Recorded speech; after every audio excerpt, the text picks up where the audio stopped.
Yeah. It's over, dude. It's giga fucking over. What's up, Ivy? What's up, Elixir?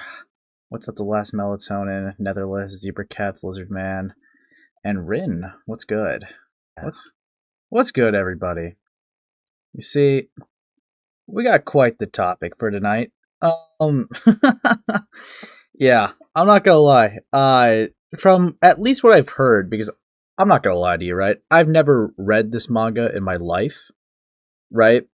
So, to my understanding, it's gonna be a very bleak manga that we're gonna be talking about. Um, so where how do I even like put this into words? I guess it has to do with like a teen being like drugged and raped. Which look, my stance on this type of stuff would be, right? It's one thing to have like it would be one thing to have like, evil things in media, right?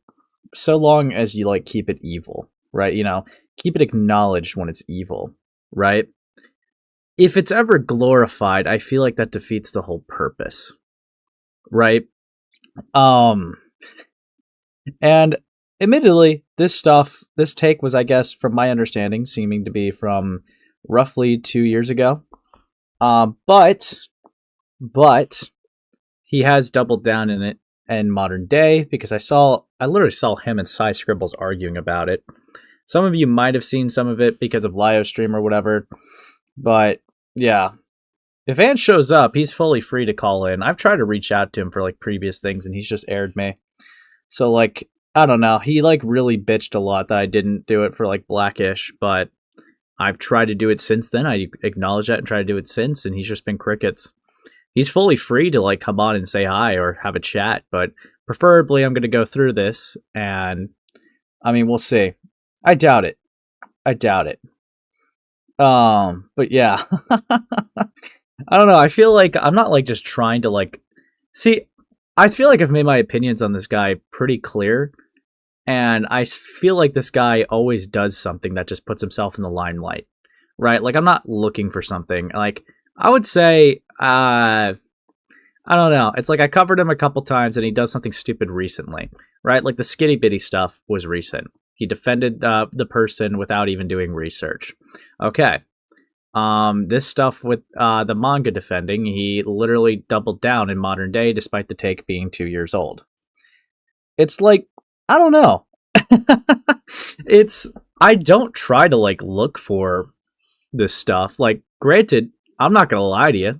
I get a smirk on my face whenever he takes an L. But it's not like I go out of my way to find it. There's still lots of other things I want to talk about too. Yeah, dude. But for any of this to make sense, I talked about having like a wee bit of a surprise, okay, for all of you. Okay? So to understand this, right, it would be one thing. It would be one thing to actually start with the video, but this is talking about why is anime fan service dull now? Well, you see, if Metamorphosis is going to be brought up, I feel like it's only fair to know what that is, right? Metamorphosis, emergence, right? It goes by many names, but out of all the reviewers, one really stuck out to me. Okay, one really stuck out to me, and that's no other than Miss ZZ's coverage. A look at emergence. I had no clue that Miss ZZ made a video on this back in 2020, but you know what? Let's give Miss ZZ a chance to talk about this evil manga. Okay, so let's get into it. Today's video is going to be a little different, gamers. I'm going to talk about something that has stuck with me since I've read it.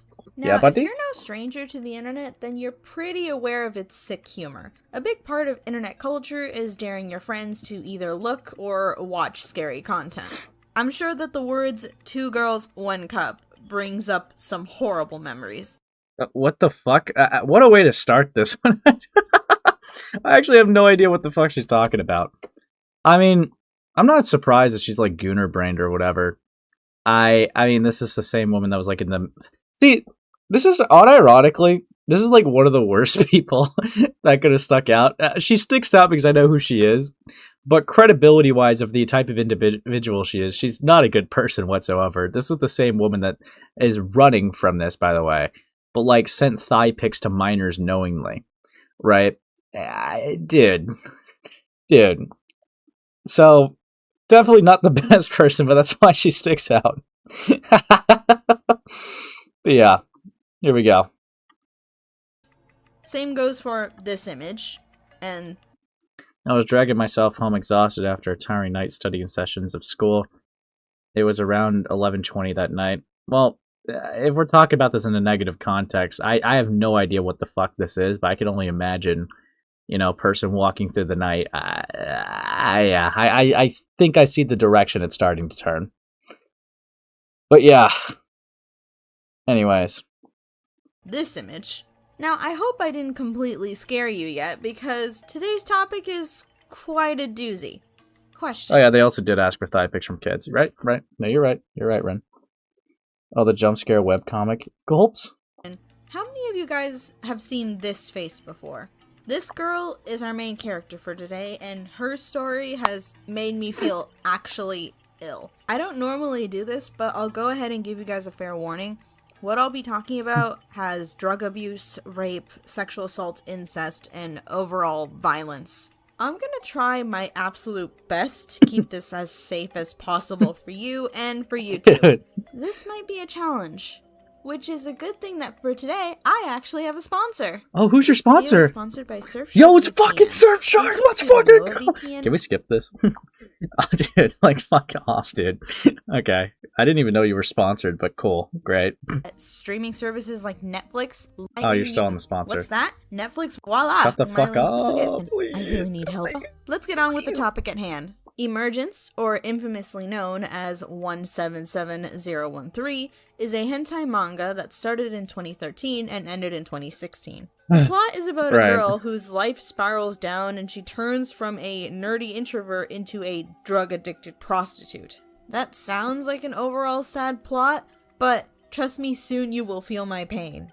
The story begins with the graduation ceremony of our main character, Saki Yoshida. During this time, she starts to reflect heavily on herself and her appearance. You see, Saki is not like other girls, and just like with all girls who have the not like other girls mentality, they believe all her classmates to be shallow for caring for their appearance. However, she finds out that she's just like other girls, and wants to work on herself. So her mom decides to go get her a makeover, and now she's pretty, even though the nerdy look is much cuter, but what? Whoa! She's a teenager, Miss ZZ. You can't find them cute. Come on. What the fuck? Dude, there were signs all along, man. FCK was just a nuke. There were signs all along, man. Dude, fuck me. Dude. Whatever. Her new look gets her a lot of attention at school. Some of her classmates even ask her to hang out. How nice and wholesome. While in a store, she runs into an older guy who starts flirting with her. Holy shit. I'm screaming stranger danger, raise all the red flags. Just by looking at this man, you can tell he shouldn't be trusted.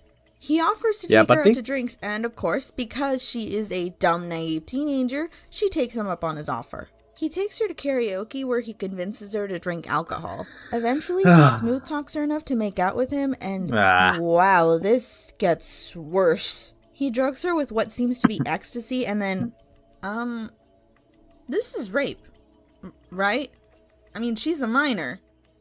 Okay, so the next... See, I already know what argument I'm gonna hear. It's like I said, I'm completely fine with people tackling negative, horrific IRL topics in media, right? It happens. I just don't understand personally. I don't know. I don't understand personally, right? Why it's like, oh, we need to do like fully detailed, scenes where they're having sex. And it's like, do we Do we, though? Like, could it not have just been, like, you know, I don't know, glossed over with it mentioned that it happened or something like that? Like, do we really need that into detail of, like, those type of things going down? It's like, really? Do we really need that, man? Like, it's actually crucial to the plot if we include the fucking teenager just making out with this old guy. I mean, like, do we really? Do we really need that? Like, just, dude. Well, this is a porn. This was part of a pornographic comic line for titillation, which I just, I don't know, man. It's just, brother.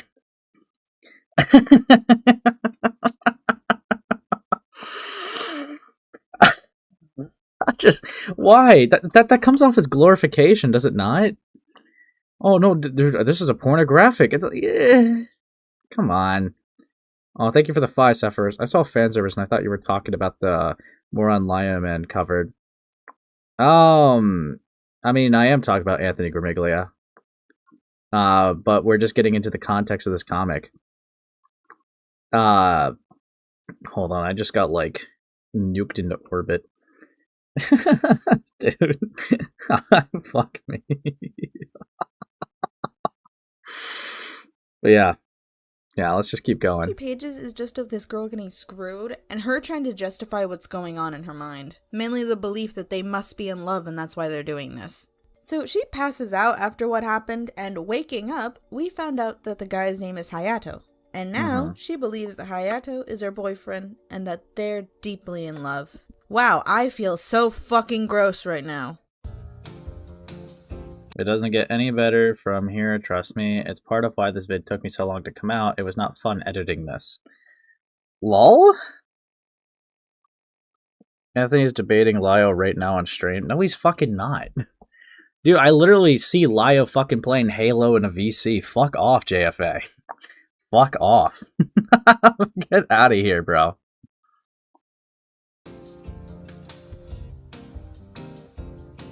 So chapter 2 is where shit starts getting a little fucked up. We find out that she's been going out with Hayato for a month, and she's gotten her... It's just a hentai comic, not a big deal. I mean, if it was 2 adults, I wouldn't see any issue with it, but, like, why... I don't know, like, how do you not feel like a pedophile for, like, you know, drawing in detail an adult fucking a kid?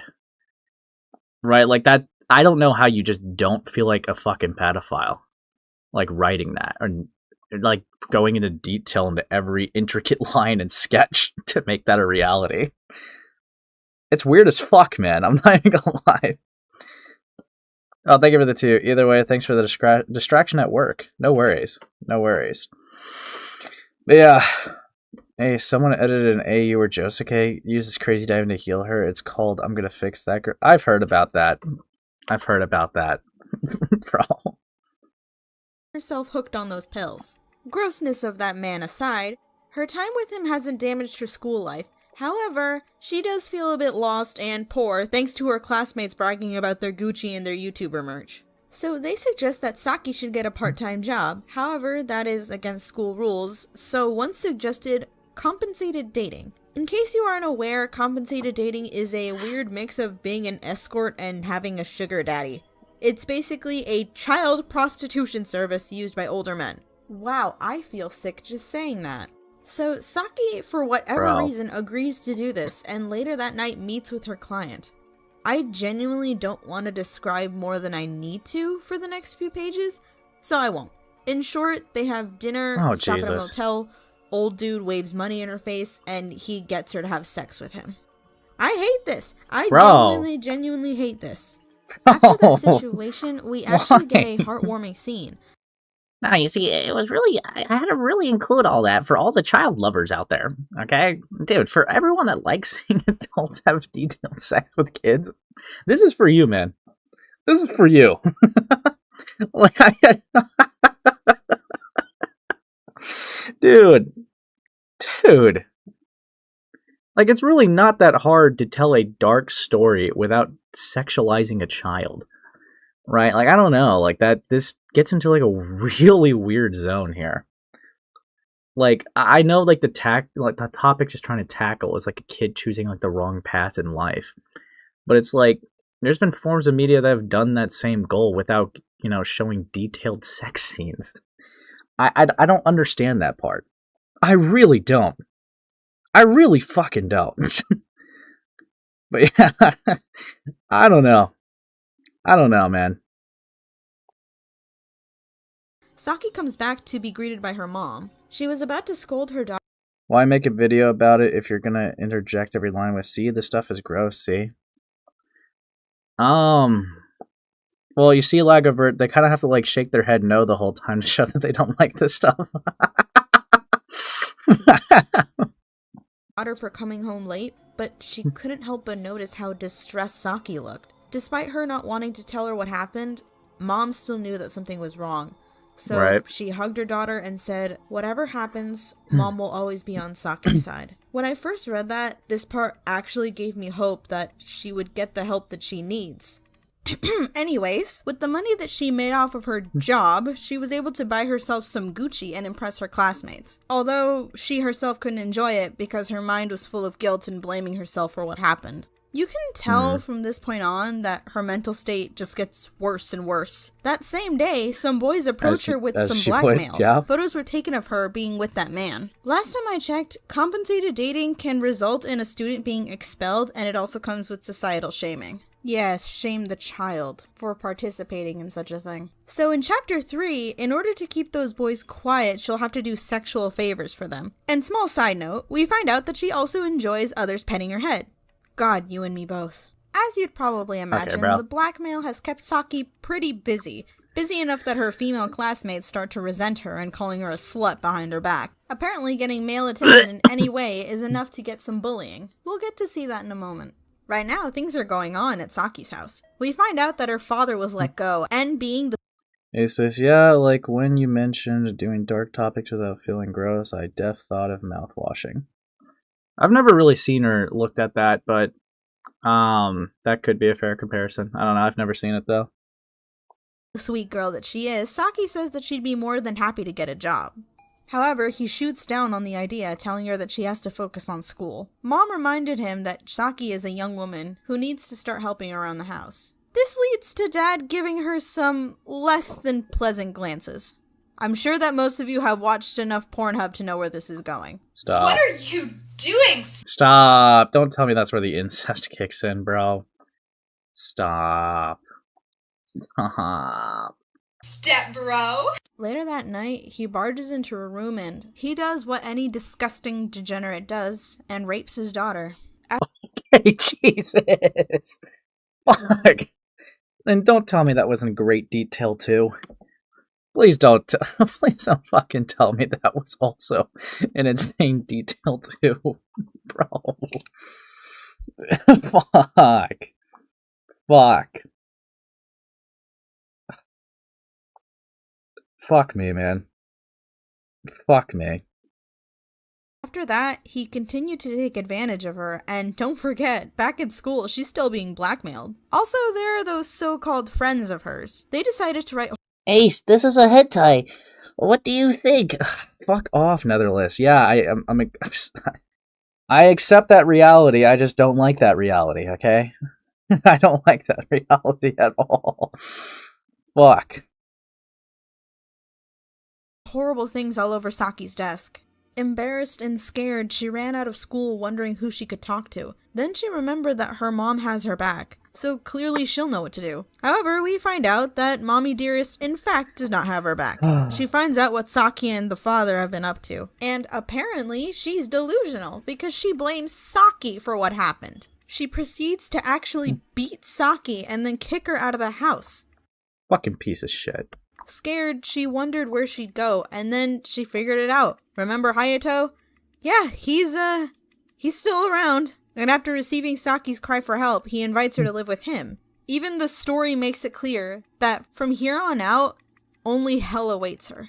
So not a lot happens in chapter 4, Jesus. and to be honest, it's just a sex chapter. The main thing to take Okay, away from bro. this is that Why? Hayato got her addicted to another drug, specifically cocaine, and she becomes a prostitute to pay off Hayato's drug debt. She also gets a big makeover. She now has blonde hair, tan skin, tattoos. Oh, Jesus. She doesn't even look like the same person anymore. Something I want to remind you all is that she's still a minor when this is happening. She is a naive, stupid child living in the adult world. And yes, she actually... Ace, just stop, we get it. I know it gets worse. It only does get worse. Yeah.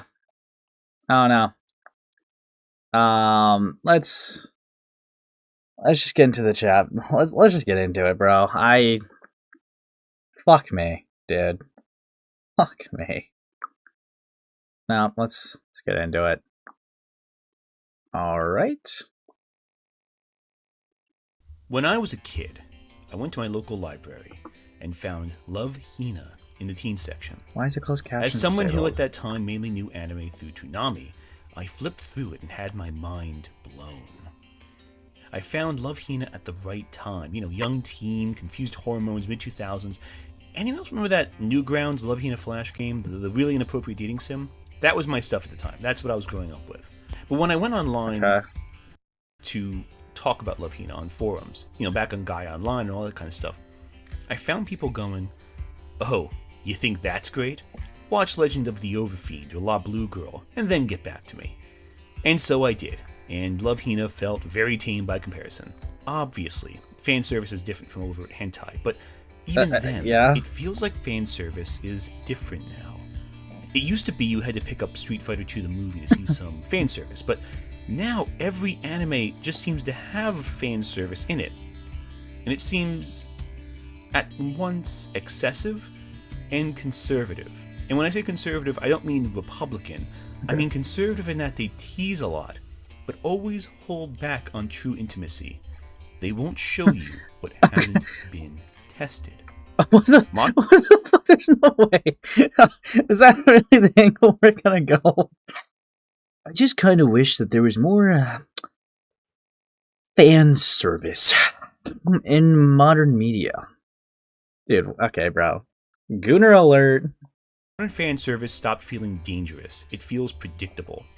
Back in the day, when you picked up an uncensored VHS of an anime, it was a real mystery. Like, what didn't they censor? You'd watch it in a dark room when your parents fell asleep, kind of nervous you'd be caught. I remember the first time I watched Wicked City, that movie felt dangerous. Like you'd see some mind-melting stuff and not know what to expect next, and genuinely, you didn't know what to expect next. But now, every fan service show that comes out feels samey. Each season a show ends, and next month, its replacement comes out. That's not to say you won't get exceptional stuff every year, but the bulk of titles feel identical. Right. You just get this deluge of titles where you go and you watch it and you just say, wait, didn't I see this show last month? I think fan service is an easy thing to point out and go, yeah, I've seen this before, because it is so cyclical and repetitive. The stuff that stands... I feel like you're talking about the concept of like slop for like anime shows where everyone just does the same tropes, but for some reason just framing it like it's just uniquely fan service. Like a lot of like isekais could like be the same or similar. A lot of like different shonens or whatever, right? It could be similar. I don't know. Like this is a bit of an odd angle. Okay. Thank you for the 2. Ant would think Berserk's Eclipse is fan service. If he did, that would be insane. Bro. Yeah, man thinks he's a hentai connoisseur. I think that's why I feel like this is an interesting vibe to it, because it's like the media reviewer's like, well, as you could see, I kind of dabble into a little bit of fan service every now and then, but not that predictable slop that you see, but the more refined, refurbished type of fan service that feels dangerous. Not one that you would expect, but one that would feel quite dangerous. It's really, really good stuff. Riveting stuff, even. Yeah, that's just be desensitizing. Yeah, I feel like, honestly, like, this feels like a self-report. if you've seen enough fan service where you're starting to confuse shows with each other, what the fuck are you doing, man? Are you really watching for the plot anymore? Like, or are you just trying to goon while trying, like, you know, while watching the show? Yeah, honestly, this kind of feels like the same fan service I've seen in 40 different shows, and that kind of feels very predictable. It feels very uninspiring. It's like, okay, bro. What's next? All hentais look the same? Like, fuck me. He definitely watches Rent a Girlfriend unironically and is the first person to read the next the moment it releases. Whoa, really? True? Dude. Now, only stands out because of how outrageous it is, but even then, you can expect a show in a few seasons to have that same thing that shocked you, only more commercialized. And the beach episode! I feel like it reflects a bigger issue in storytelling. I'm calling you Porn Hunter from now on. What the fuck are you watching, Anthony? What the fuck? Dude, what is this?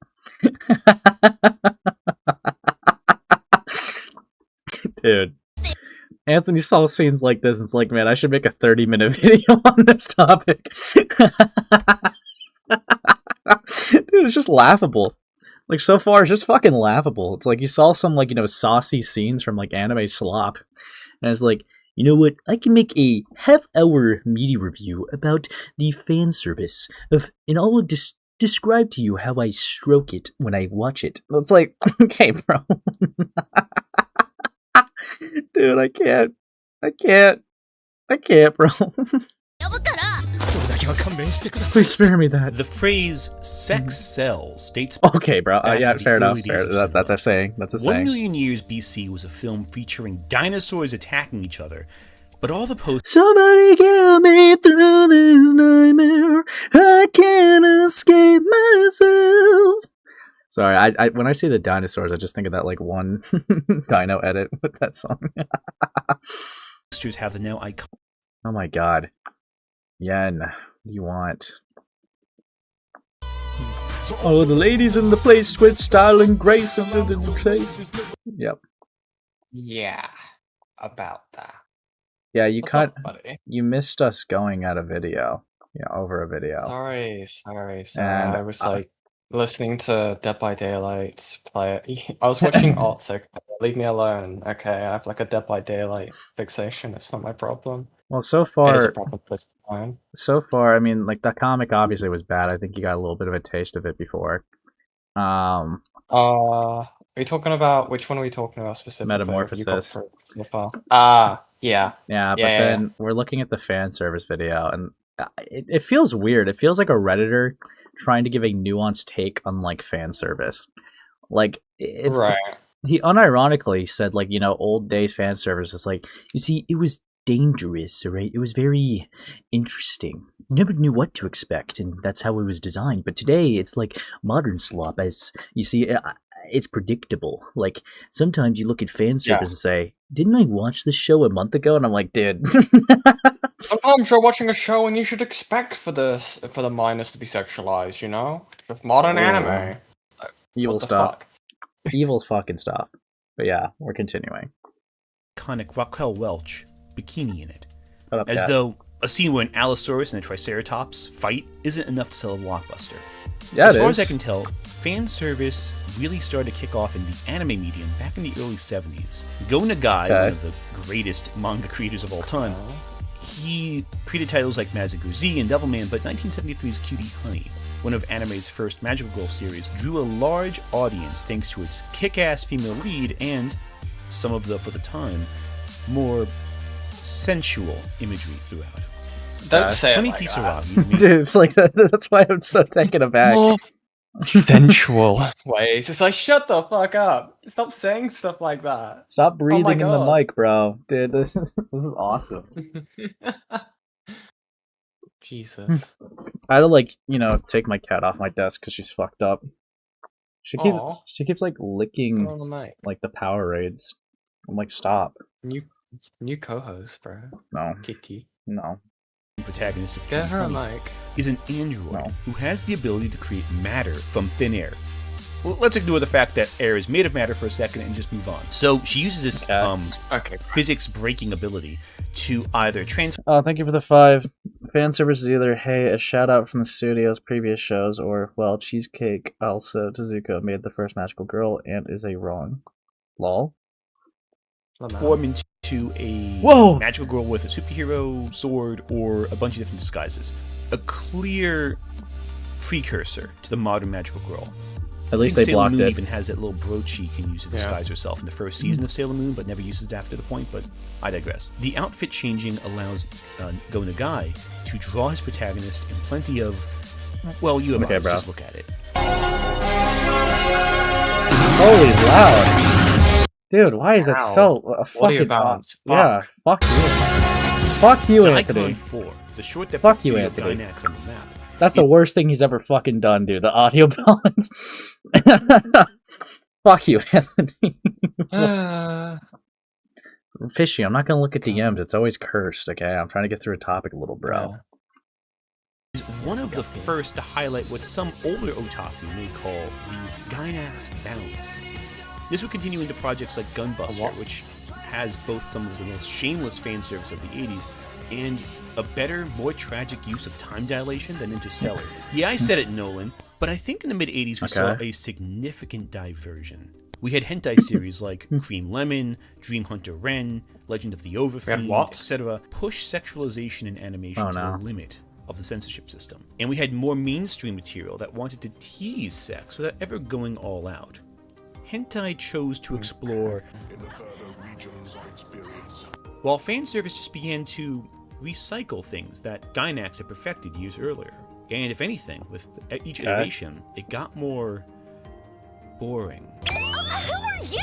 Yeah, I'm kind of like just desensitized to this Gooner slop, so like I need something more dangerous. I need something more feisty. I'm so scared. This is an Evangelion clip. I'm so fucking scared. Yeah, I know you're all pointing it out, kids, by the way. Yeah, I mean, Yeah. yeah, we're getting into some bleak stuff. Fucking hell. Dude. Why are you Like, defending I him? don't- Are you writing his baloney pony? I don't know about you, Ace, right? But when I see like fan service nowadays, it just makes me cringe at this point. Especially when it's like like anime and stuff like that. It's just like it's either really annoying and in your face or just sexual assault. I don't understand the point in like in outside of it being in like, I don't know, a romantic context. It just feels like it's overused to shit. Sometimes I feel like fan service can ruin a whole show. Because like there'd be shows I'd be thinking that, well, oh, this looks pretty cool. And then it gets to that certain part, and then I know if I ever show a friend, they're like, oh, now I know why you like the show. And it's like, fuck you, dude. Fuck you. Yeah, exactly. Like, I feel like, exactly. I don't know, like, there's some shows where it's like, if it just didn't have it at all, peak 10 out of 10, but then the fan service review just kicks it down. I don't know, I'm not really... I don't know, man. I'm not really into that. Immature. It feels... I don't know. I guess is immature the word for it? I don't know. It feels like... Because when I'm watching an anime, I'm not like thinking like, oh yeah, I need some fucking fan service. I'm like, you know, you're there for... I don't know, it's a joke, for the plot. Right, you're there to watch the story and stuff like that. It just seems to like, I don't know, it's weird. You're clearly trying to drag to a certain demographic for it. Yeah, like, I mean, I don't know. And you find out they're children. Real. No, I mean, it'd be one thing if it was like, two characters that have been like having some love tension and they just kind of like have like an intimate moment, I suppose. That'd be one thing. Yeah. But like, I don't know. I don't really like those shows where like the main character is like an irredeemable, unlikable pervert, and it's like, oh my god, I love doing this. I just love looking at women's skirts, dude. It's like it's my character trait. It's like fuck off. Like, we've been watching Bleach recently, right? And I made the joke about like the rapey lesbian character, which is one of the classmates. Holy shit, Killer. Okay. Yeah, he's right though. But like, I hate that kind of trope. I hate it where you have that one character who is just clearly a fucking weird incel freak, and is just like the punchline is sexual assault half the time. Yeah. Yeah. Yeah, don't even get me started with shows like High School DxD. Dude, I feel like that show is just fan service. Like, I feel like half the plot is just fan service. It's bleak. Yeah. I don't know. But then, because I don't know, like, there's sometimes I kind of find the concept of it funny. Like, I'm not going to lie to you. Yeah. I find a show like City Hunter to be a little funny. But, like, I think the thing is, like, he always gets, like, knocked out or, like, always made fun of or ridiculed every time he's, like, that way. Yeah. Some shows just reward the character like that. I think, I don't know if it's because I watched it when I was, like, probably about, 15 years old, right? I watched, like, Elfin Lied when I was really young. And it was, like, there was some scenes which contained nudity, but it was never for, like, fan service. It was always really fucking horrifying because of the kind of show it is. It was mainly seen as, like, yes, this person is, like, a living weapon and it's fucking terrifying. It was a really weird show from my memory. And it's definitely something I wouldn't watch again. Oh my god, that is the case. Or he could be like MHA and make sexual assault an entire character. Dude, anytime I see that character, bro, it's just like, dude, you're a fucking freak. That the... I think it's the purple character. One? Yeah, I think so. What does grape rhyme with? Anyway. Anyways, continuing on. Let's get into... See, I need the media review of fan service, okay? I need to understand. Mm. Hold on. With me, I'm just wondering why you need fan service. Oh, sorry, I didn't ad block it. For the anime, like so many shows like Evo would be better without it. Yeah, I would agree. True. But like Evangelion's like a really good show, but then even then, when you look at the fan service, like I was shown it like not that long ago, I guess like last year, and even then, when I saw the fucking scenes that would appear in it, I was like, that's really fucking weird and gross. I don't like that in the slightest. I don't understand why it was needed to be added for it. But then again, like it was never. I don't know, because obviously there's the infamous scene in Eva. But I don't know. And it's interesting you add like Berserk as like a thing there. Yeah, I wonder if Anthony would see Berserk as like fan service when it's just the rape. But as you can see, the rape is dangerous. It's really unexpected, actually. And it's very very enticing. I watch that part several times a day. And I learn from it. Fucking hell. Fan service heavy anime tend to follow similar tropes. If you pick up a modern harem anime, you're pretty much expecting to see the same stock characters you'd see in, say, Love Hina 20 years prior. Whenever a type of fan service anime gets popular, duplicates will come to copy its success. Like Sword Art Online's harem subplot, it gets popular. Now every isekai anime will have a harem. That one sus humiliation manga is popular. Well, now I can get a million manga about bullying. And you know what? I get it. Sometimes following the leader results in some great material. If everyone didn't jump into the isekai bandwagon after Sword Art Online, we'd never get Konosuba. Where are we going with this? Where are we going? Careful. With this? I'm so confused. Yeah. Wait, so again, I could be misunderstanding, but you're saying that we needed fan service to exist in prior material for us to get the shows that we're getting today that are seen as good and high quality? I mean, even though the shows would then also continue the trope of fan service? Yeah, it's really odd because it's like making general arguments that would apply to like anything, but like using it specifically to focus on fan service, because it's like, yeah, if a show's successful, there's going to be copies, and there's going to be good copies, but there's also going to be bad copies. Like, I don't know, it's like very curious. The Konosuba, I don't know. Kazuma kind of pisses me off as a pro tag. Yeah, I don't know. I feel like with anything with media, it needs to have some sort of placement. The device that you're using in the media needs to have, for most cases, a reason for it to be intrinsically required for the plot, for it to be there and put like a focus on it. I don't see a world where fan services. I think I told you about this debate I had with like an IRL friend. And again, this is very weird off topic. and this is going to sound really weird, fuck me.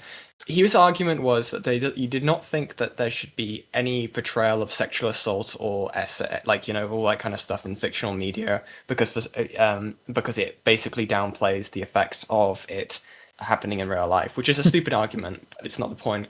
Right. And of course, the example we mainly argued about was Berserk. The reason why it is there in the story is because it's such a fucking tragic, like, device. It's not seen as, like... I know I've made the joke about fan service being, like SAE, but that's half the time is the joke. With Berserk, it's basically needed in the plot because of how dark and gritty it is. And the reason why this stuff happens to Casca in the plot is because... Griffith has taken everything from Casca, like, both physically and mentally as much as possible, and yet she's still fighting and still being able to resist him.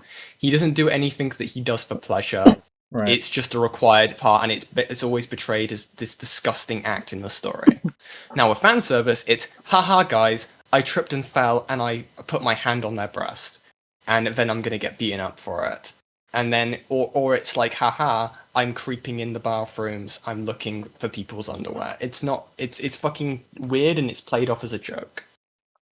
It's low-key. Even though those are things that have happened in real life and you would get arrested for. Yeah, like low-key, it's like the comedy is, haha, I'm on the sex offender registry. Yeah, literally. Dude. Like, I saw a clip, right? I think it was from Gate, if you remember that anime that came out. I've never seen Gate, but the clip I saw, it was like all the characters like having these relationships with the people from like this fantasy world. And then one of them says just like, our relationship is legal, or at least I think it will be. And it's like a character who's clearly portrayed as like a younger age. And it's like, haha guys, the joke is he's a pedophile. And it's like, what the fuck? How? Dude. Why? Dude, I'm so scared if like Anthony's next word is, take Konosuba for example. As you can see, Aqua is a goddess. Now, that would be the safe route. Darkness is a grown woman. That would be another safe route. But if this show was really brave, we would go the dangerous route with Megumin. And that is the route I really want to see. No. He will say Aqua is a goddess, but we all know there is one true God, Jesus Christ. And then we'll hit play, and he'll do exactly that. It's actually, I'm actually like a manga shipper. So yeah, this guy, Kazuma, despite him being like aged up in the show, if he actually went with Megumin, I would be perfectly fine with that. But if he actually went with someone like Darkness, I would actually go on the streets and kick a homeless person. This is the extent of media literacy. Sorry, I think Mitch was making a point about my Berserk point, but just reading, I could go with less essay on main women protagonists, but if it's done tastefully and it's respected, treated with respect, yeah, sure. that's a cool way to word it. Yeah. Yeah. Dude, fuck. Alright, I gotta keep it going, bro. I gotta keep it going. Yeah. And Konosuba only works because it parodies the now familiar tropes of isekai, while also adding memorable characters that themselves are parodies of classic RPG tropes.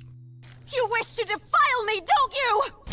What? Before What? Well, yeah, that's like that should be the fair response to that. Yeah. That's that. Have you ever seen Konosuba? No. Okay. No, I really just don't really watch most modern anime because so, half the time I will unironically see the fan service and I'll be like, ooh, that's really weird. You've just stated the character is under the age of 18. Aqua's a goddess, and Kazuma is the main character of the isekai. He used to live in the real world, but then he died because of Truck-chan, and was able to go to this world. He could pick a weapon. Aqua assigned him to this world, but he like cheated the system. He unironically has like a really high IQ, like unironically. So he picked the goddess as his weapon. No special sword or ability, so he forced her to go into this world with him. And Darkness is a masochist. It's really fucking weird. It's really I don't know. So it's not, so technically it does have, it's supposed, I guess you could classify it as a harem archetypes, but like Aqua has no feelings or interest and he has no feelings for Aqua. They both kind of like treat each other like siblings because they just are fucking annoyed of each other all the time. Right. Megumin, sometimes. And Darkness. The only thing I know about that character is like she just says explosion a lot. That's the only thing I know about Megumin. Yeah, she does like one explosion a day. Okay. But yeah, dude, don't forget she's useless. Yeah, Aqua. You see, actually, Aqua was useless till season 2, at the ending finale. So actually, it's very disingenuous, Ivy, that you would be making the argument that she is useless when she literally defeated the slime. So that goes to show that you're a fucking LARPer. But no. Okay, yeah, sit down, little bro. I gotta stop doing that impression. I'm gonna be slowly consumed by it. The MC was not hit by a truck, he was hit by a heart attack or something. Oh, no, right. That's right. Sorry, they did go that comedy approach. So it flashed like he was about to be hit by a car, but he was so shocked by the golf cart that was literally going in slow motion that he got a heart attack. So it's just like, dude, it's fucked up. It's fucked up. But yeah, Darkness, no parent. Hey, anyways. RPG tropes. You wish to defile me, don't you? What? But for a lot of the modern fan service out there, it's not parodying, it's not satirizing, it's not adding, it's just copying. And I find that boring. And my reasoning... You're so desensitized, you gooner brain! What the fuck? It wasn't new. Wasn't fresh. He's like James Jonah Jameson, but instead of Spider-Man, it's fan service. Give me new pictures, damn it! I want new fan service on my desk by tomorrow. Brother, fucking hell. You sound like comic book guy from The Simpsons. Well, actually, that is not even an insult. No. All right, that is actually one of my favorite characters from The Simpsons. All right. You shouldn't have said that. He likes to be voice. No. Anyways, let's keep going. Being is that it's safe. It follows formulas that you have seen 100 times a season. Okay. It doesn't go extreme or wild enough. What do you mean by that? I want these high school girls to show their full titties. I want them to go into a dangerous realm. Like, I don't know why he used the fucking word dangerous to describe it earlier. It's really weird, right? Didn't he, like, I swear earlier to this point, right? He was basically making a thing of, like, oh yeah, like, these kinds of things are dragged from, like, hentai crap, right? Mm-hmm. And then he's saying that modern stuff is boring. He wants something new. Like, I don't know. Am I making a connection here that I shouldn't be from this? I don't know, but it feels like he wants it to be more like the hentai or whatever the fuck that it derived from. This just sounds like porn brain.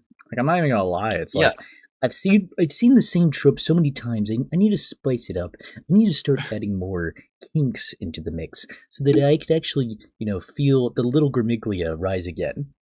No, I'm Little G is what I call him. like, no, I'm good. I'm done with that. I'm done with that.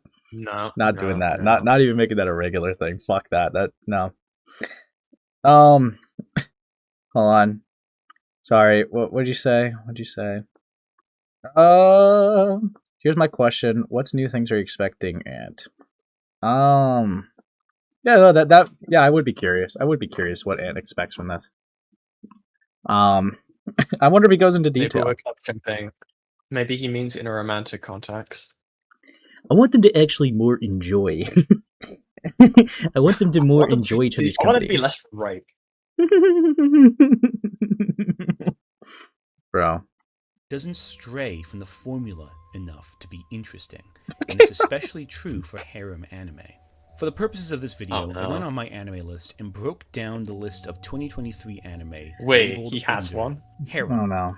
Of the 15 harem anime released in 2023, 6 took place at a school, 7 were either isekai or reincarnation stories, and only 2 featured adult characters. Hold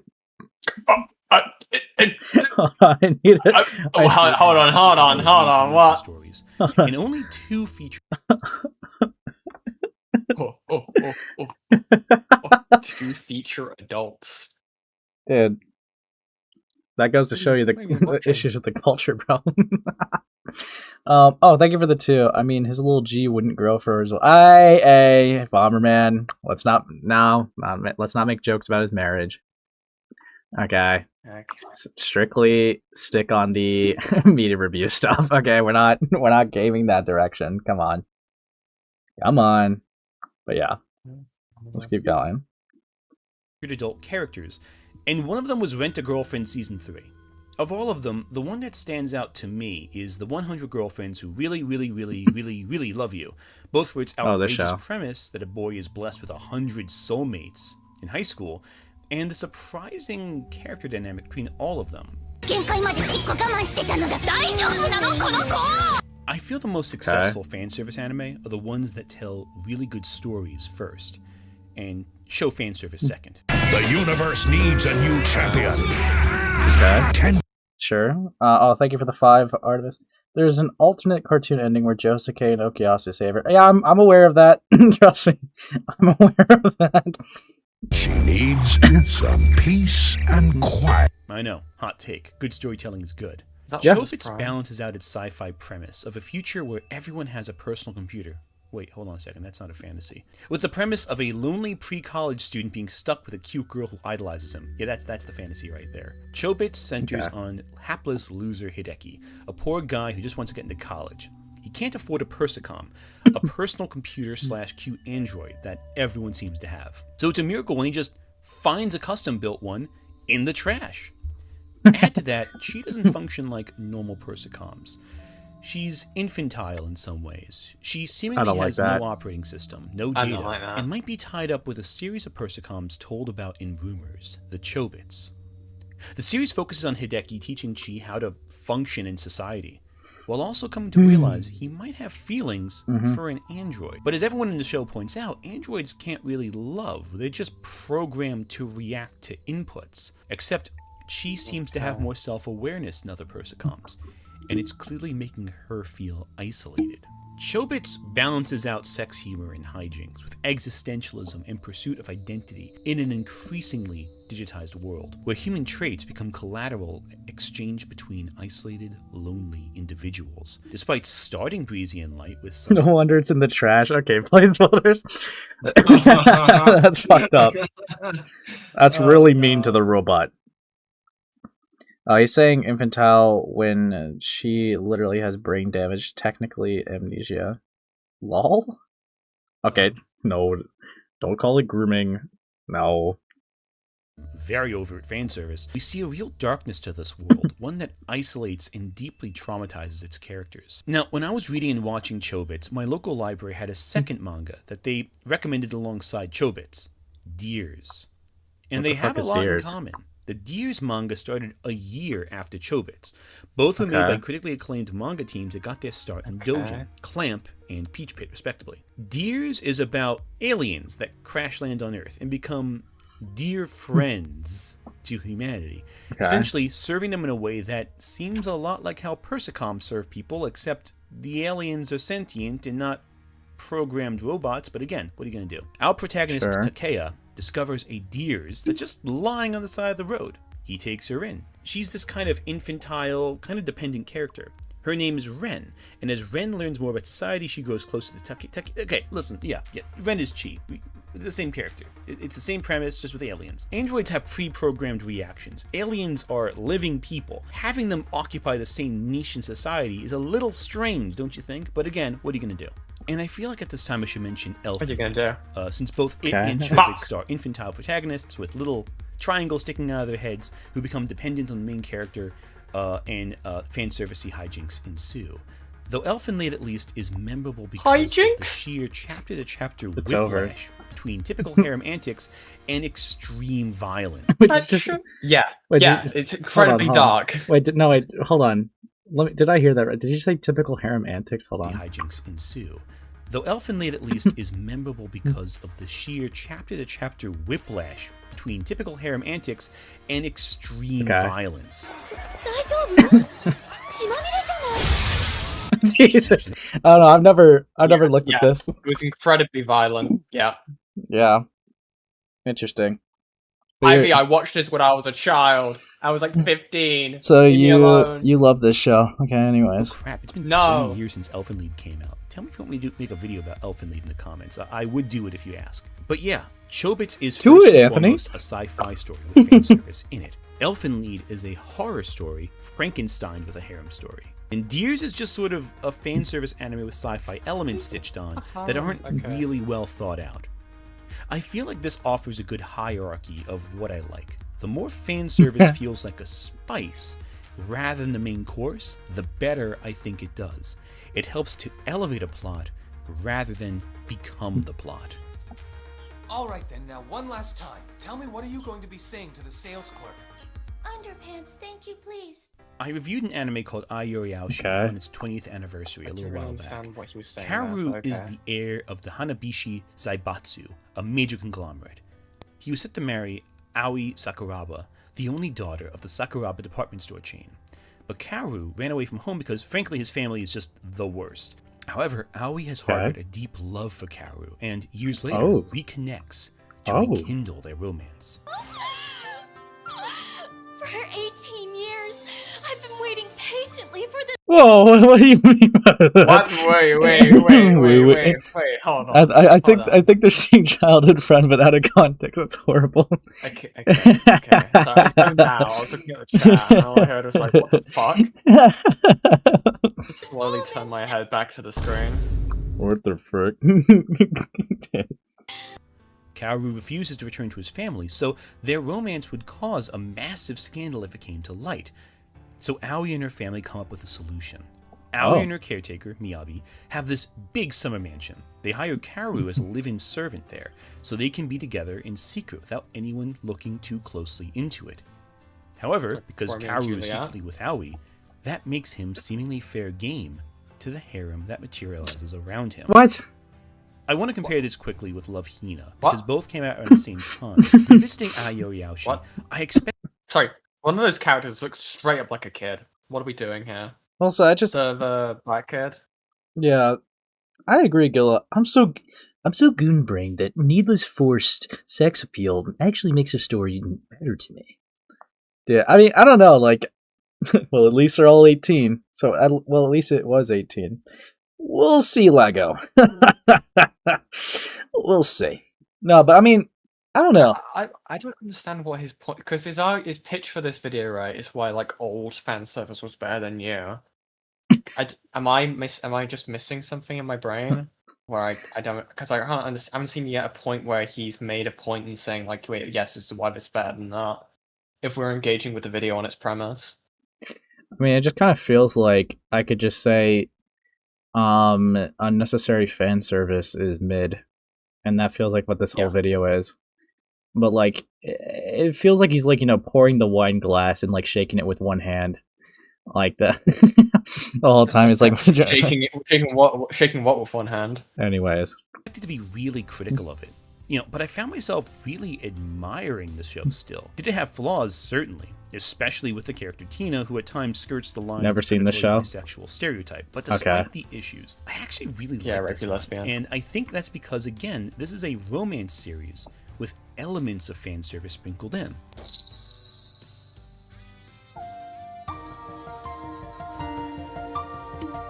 Okay. I am not perfect, but I hope you will learn to accept me.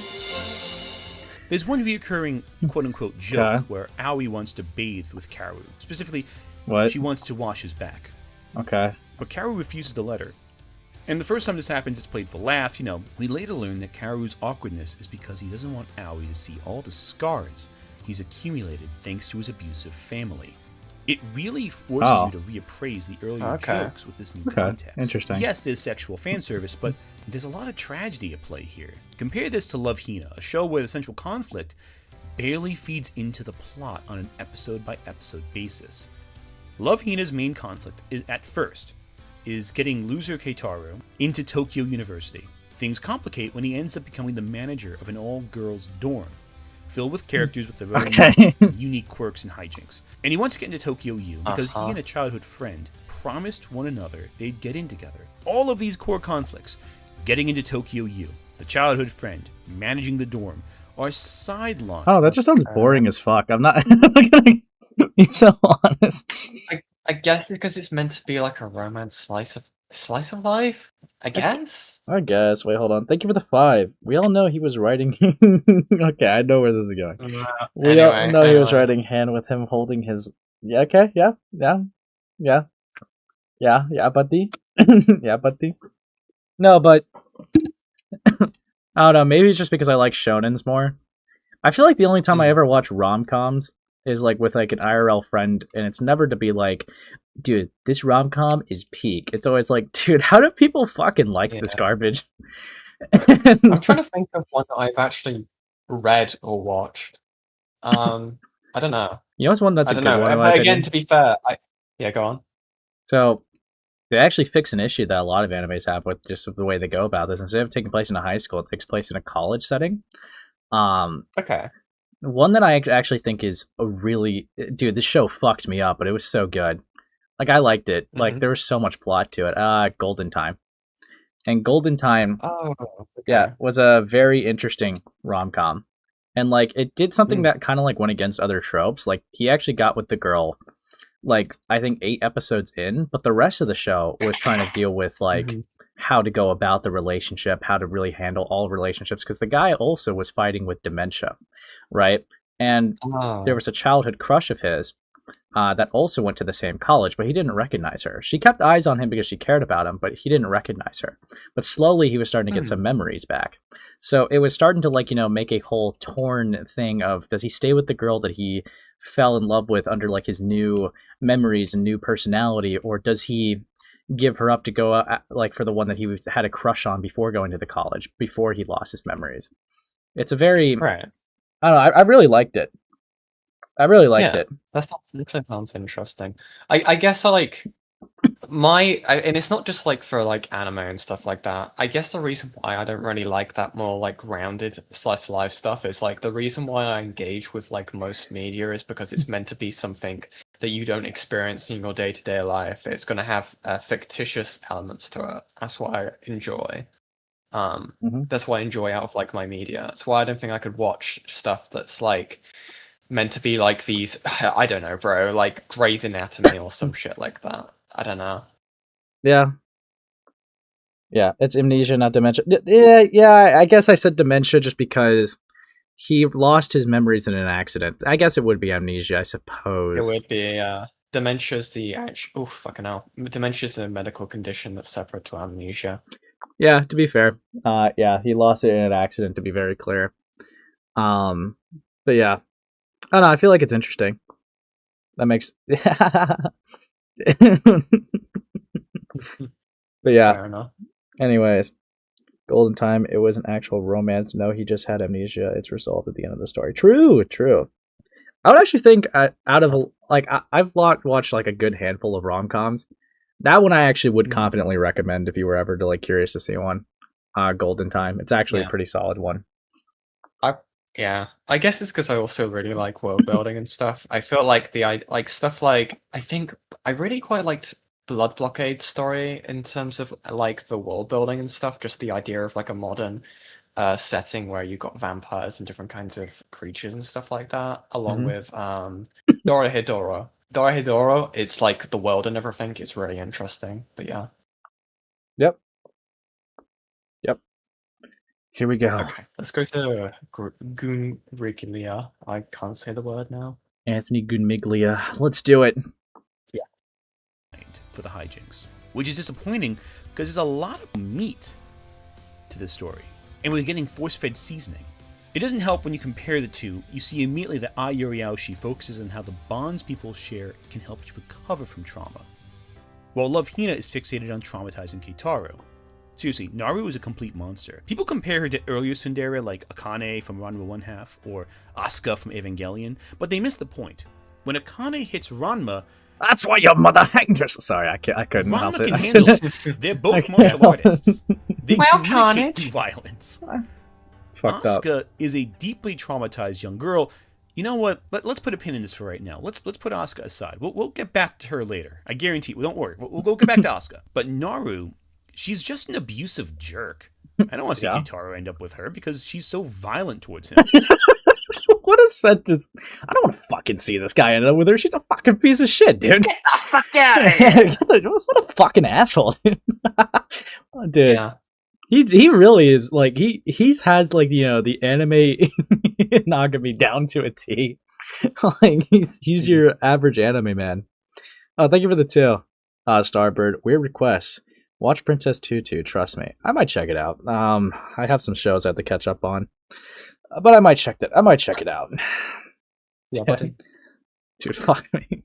The other thing is that Ai Yoriaoshi has a harem, but we know Aoi and Kaoru are going to end up together. The conflict comes from other people entering their life, not knowing the romance, and kind of impeding on their romance in some way. Unintentionally. Just say Every character I'm not is likable interested. because they're not trying to force themselves on Kaoru. They just think he's a guy and they like him. Whereas with Love Hina, we can figure out who the childhood friend is very quickly. And it's all just spinning the wheels until they tell us what we already know. Well, I keep using 20-year-old anime as a reference point. We need a more modern example. We gotta be relevant on YouTube nowadays.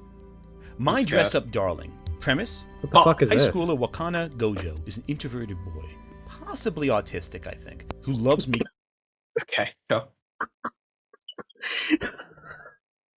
Get on it, Noah.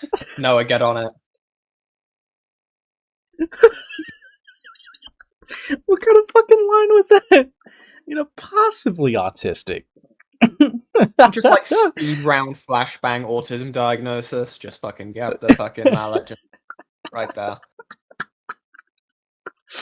Okay, bro. Alright, let's keep going. Hina dolls. And this draws the attention of Marin, an energetic classmate of his who has an unfulfilled passion for cosplaying. Marin asks Wakana to help design costumes for her, based on her favorite games and anime. The two seem like polar opposites, drawn together by a mutual passion, and soon they genuinely start to care for one another, resulting in what at first seems like a friendship before blossoming into a romance. While this show excels at letting its lovable, socially awkward leads be cute together, it possibly wouldn't have drawn as huge of an audience without some strategic fan service in the first episode. Okay, before we get into whatever angle the fuck he's gonna put this in, thank you for the 5. Y'all slept on Blood Blockade Battlefront, and that makes me mad. Fix that. I don't really... True. What is that? True. I watched it like years ago. Like, God, years ago. I think it was literally just I can't remember the name, but I think it was like a detectives agency type of thing, but they each have like unique powers and they have to kind of like do different assignments and stuff like that. It's very and I could be butchering it because again, it was like probably about 10 years ago at this point, probably like around that when I watched it. I guess kind of like a more fantastical what's it called? Stray Dogs, whatever it's called. Right. It's quite good. It's quite good. The animation quality for that time period for animation was really good. That's why I was so interested in it. Yeah, I mean, fair enough. I just realized that this isn't people that are just coming in, don't mind the pause frame. What you should do is leave a like and subscribe if new. But anyways, just look at the emo and the B. Again, okay, it's spice. Okay. Not the main course. The main course is the friendship that blossoms into a romance, as well as the beautiful costumes that Marin wears. But more focus is put into the sheer joy Marin feels wearing these costumes than how Marin necessarily looks in them.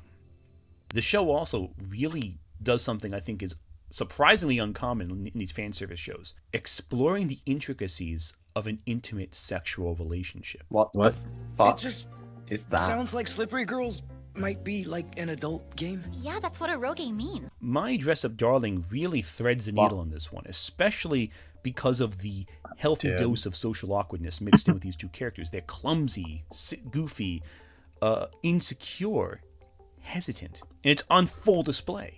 And that manages to add both conflict to the story and realism, which manages to make the show feel both more interesting and more sincere. And when I say sexual relationships, I don't mean actually having sex. I don't mean nudity. I don't mean intercourse. I mean the awkwardness of exploring that kind of relationship with someone else. That's very difficult to do right. It can easily become either exploitative or cheesy. I guess I'm just surprised that girls even play games like that, much less enjoy them. Oh, please, of course we do. But you know what? Enough of this vanilla. Why is that character on the screen? North moment. And wait, did you just call this vanilla? You should look at the short I put out today. Maybe later, Lyle. Maybe later. Dude. Games like that, much less enjoy them. Oh, please, of course we do. But you know what? Enough of this vanilla garbage. Let's get interesting. What? Let's get outrageous. What do you mean by that? What? No, I don't like where this is going on today. Anthony, stay on the trails. Stop. Stop. Yeah, Anthony is just like, yeah, let's get outrageous. Dude. They're starting to feel really close to that one Larry's video. Yeah, buddy. It's ant related, very topical. I know what you are, Lio. I know what you fucking are. Alright. And I'm just cruising along, just enjoying some good media reviews, you know? I'm talking about fan service and kids media. Yeah. Yeah, let's keep going. Mysterious Girlfriend X is a litmus test for how weird you can handle a fan service manga, and how tame so much modern fan service is. I mean, I love My Dress Up Darling. It's a sincere romance, it's beautiful, two socially awkward characters. But Mysterious Girlfriend X, let's just say it's a slurpy premise. What do you mean by the slurpy, bro? Come on. What? I'm saying they drink Slurpee. This is the spit drinking manga. What? What? What the fuck? Dude, maybe I wasn't off. Maybe the guy's just tired of just seeing, you know, basic vanilla stuff. He wants it more spicy, kinky. Spit drinking manga, and this is your example. You want to? Is he saying this is good fan service? I just really like it when he actually ties her up for the fan service bit. It's actually like one of my favorite things in this show. It's like, bro. Okay, bro. Brother.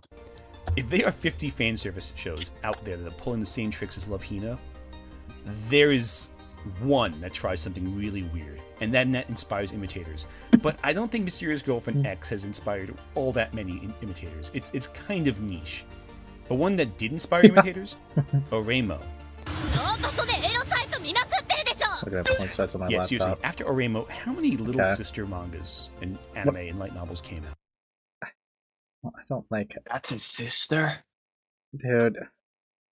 Come on, man. Little Sister mangas. Are we so for real right now? I'm tired of pretending like I actually want good media. I just want gooner shit. Okay. What the hell? Dude. I don't really like the direction this is going, bro. It's like, yeah. I feel like we're going down on the roller coaster. Okay. Fuck. How many of them were made by the same guy? Oremo and Eromanga Sensei are both light novels turned anime that start with some promise, some good ideas. What do you mean by that? There are some genuinely interesting interpersonal conflicts at play here. Okay. But it doubles down on the trash factor, hard and fast. Oh, you're too young to read stuff like this. Ew. And what the fuck? What was that line? Just how much does this little sister want to read porn about her own characters? No. Here's the wild thing. I don't hate these shows. FBI, open up!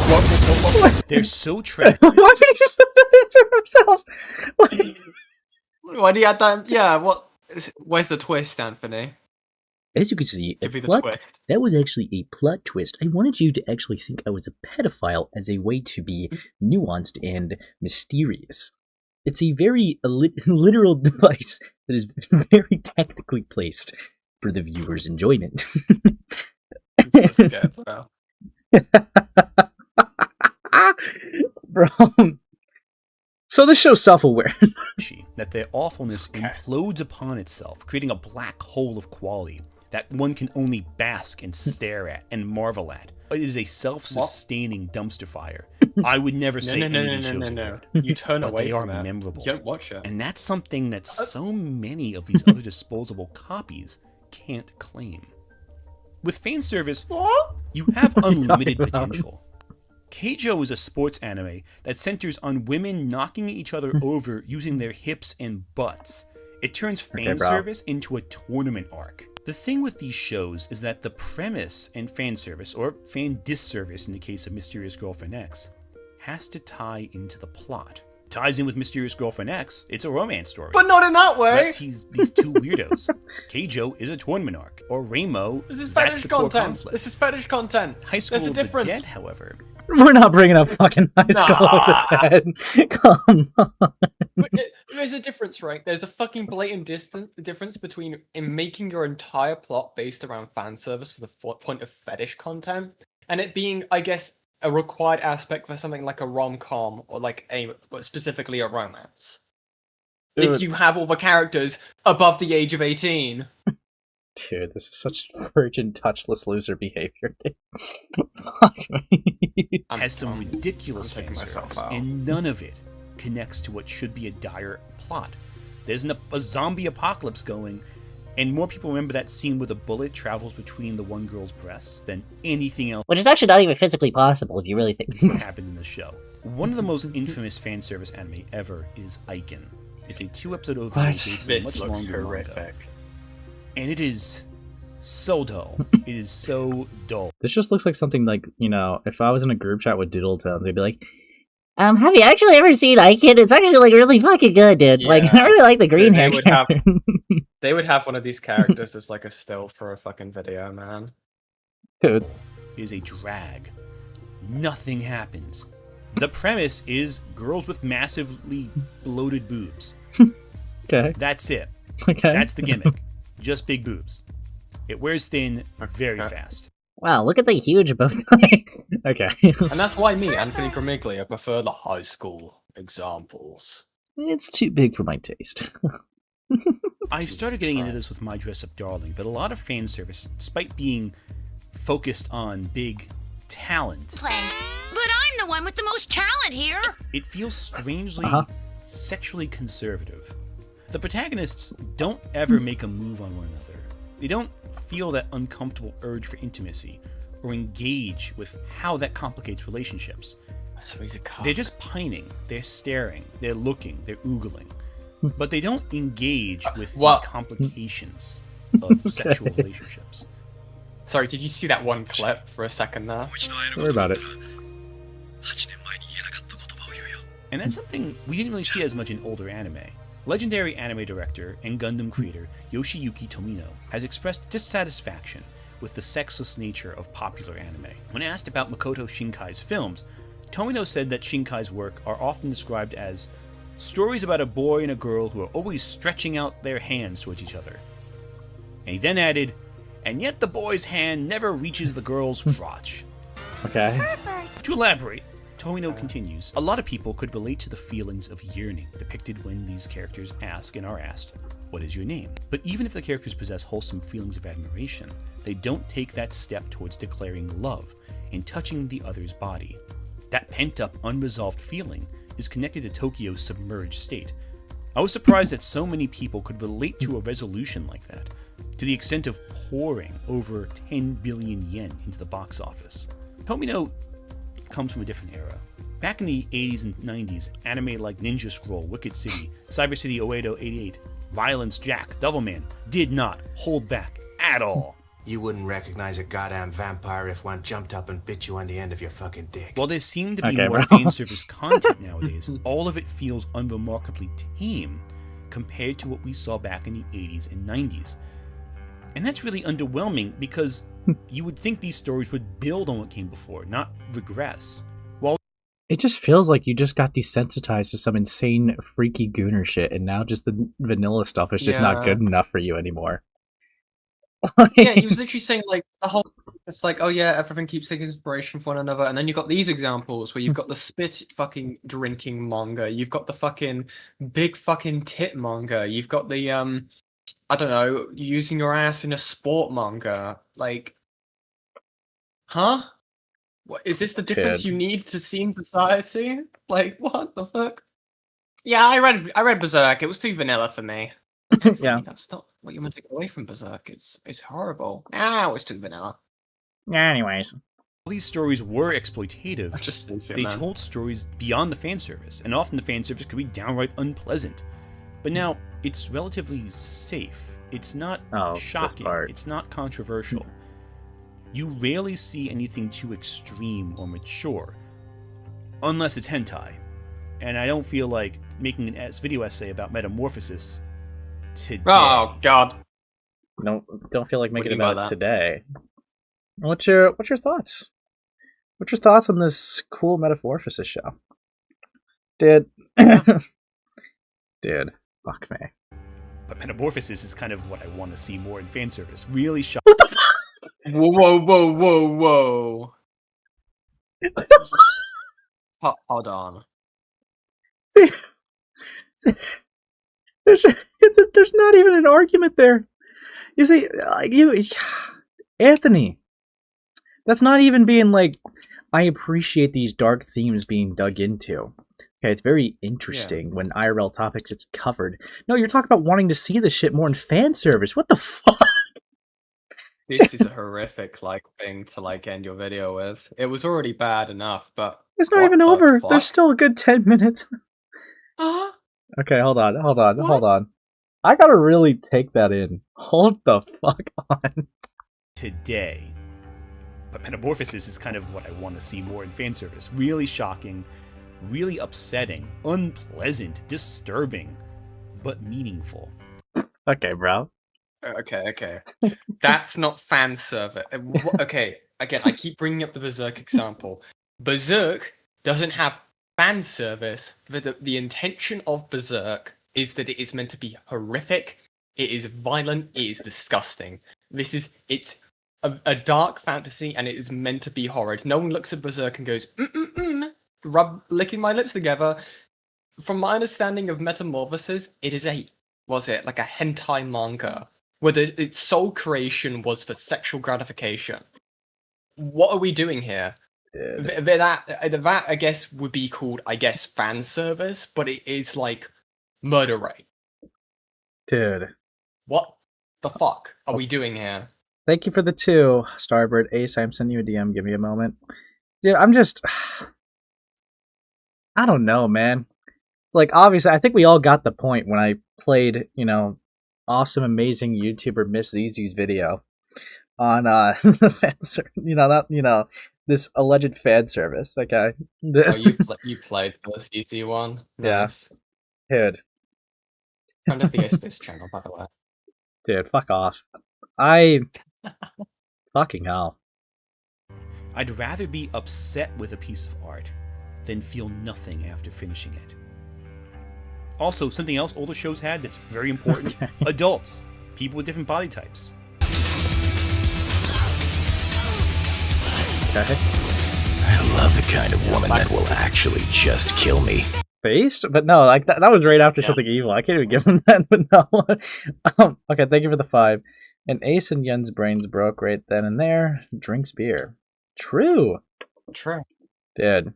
Well, that was weirdly in sync. I didn't like that. Gulps. Fantasy anime, in particular isekai, have become so entrenched in fan service that some people were stunned when not one but 2 mainstream anime this year, Free Ren and Delicious in Dungeon, released back-to-back without focusing on extreme fan service. Unless you count Food and Shots as fan service, in which case Delicious in Dungeon has plenty of fan service. Fantasy anime has undergone a great shift over the years, dominated by JRPG mechanics, stock characters, and fan service. Where's the fan service in that image? Meant to make each work accessible to the largest demographic possible. Also, slaves. She'll do. I'll take this one. It feels more like the writers are capturing the fantasy of its audience to have a degree of control over the world, increasingly outside their control. And that's one of the big appeals of the harem genre. The shield hero one tons was of beautiful fucking women weird. interested in you, but this takes away their ability to choose to be with someone.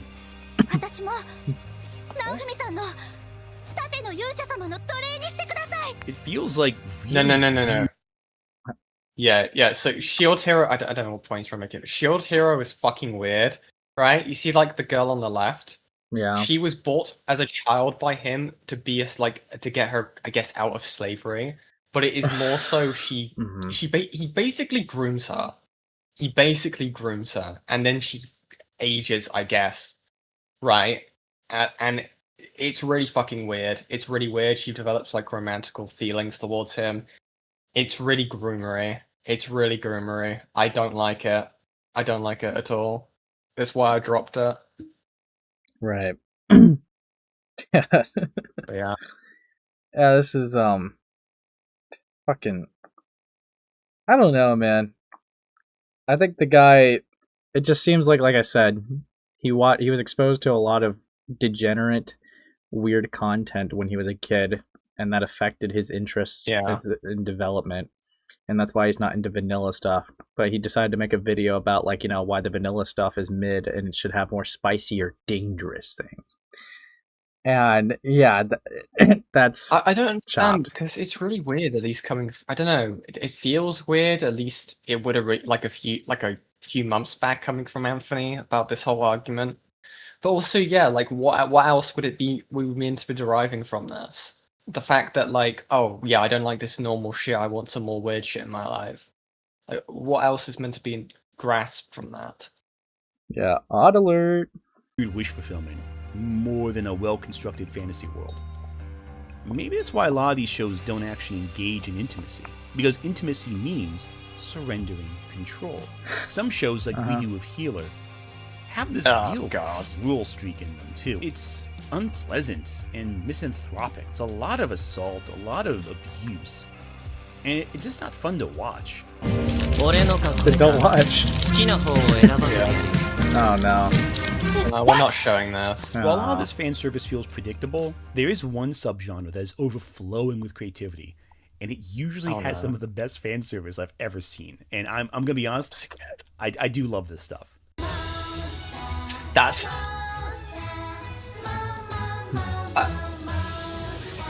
the Monster Girl series.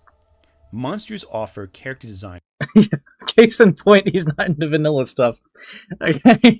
Good luck on this. This Gilla's area of expertise.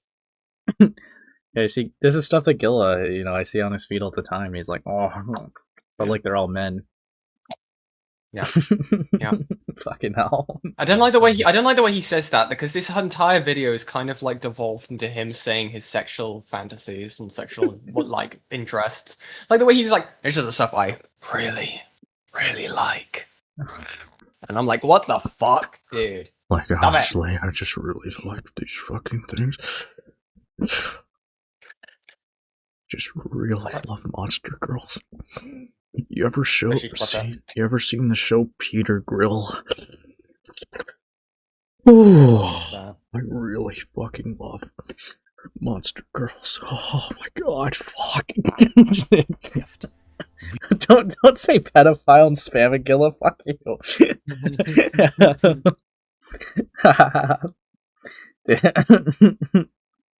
This isn't even a manga anime, it's an ecchi, it's made to be sexual. I know what an ecchi is, bro. Yeah, we really are just looking at what his sexual fantasies are. Dude, fuck. What's this thesis, Granola Bar? Actually, I think ecchis are it's actually a really daring thing to do against society. It kind of, protests against the social norms that you would typically see in your average show day to day on your network. But ecchis add a little bit more intimacy, a little bit more passion in a certain way, and I really fucking love Monster Girls. I don't know, that.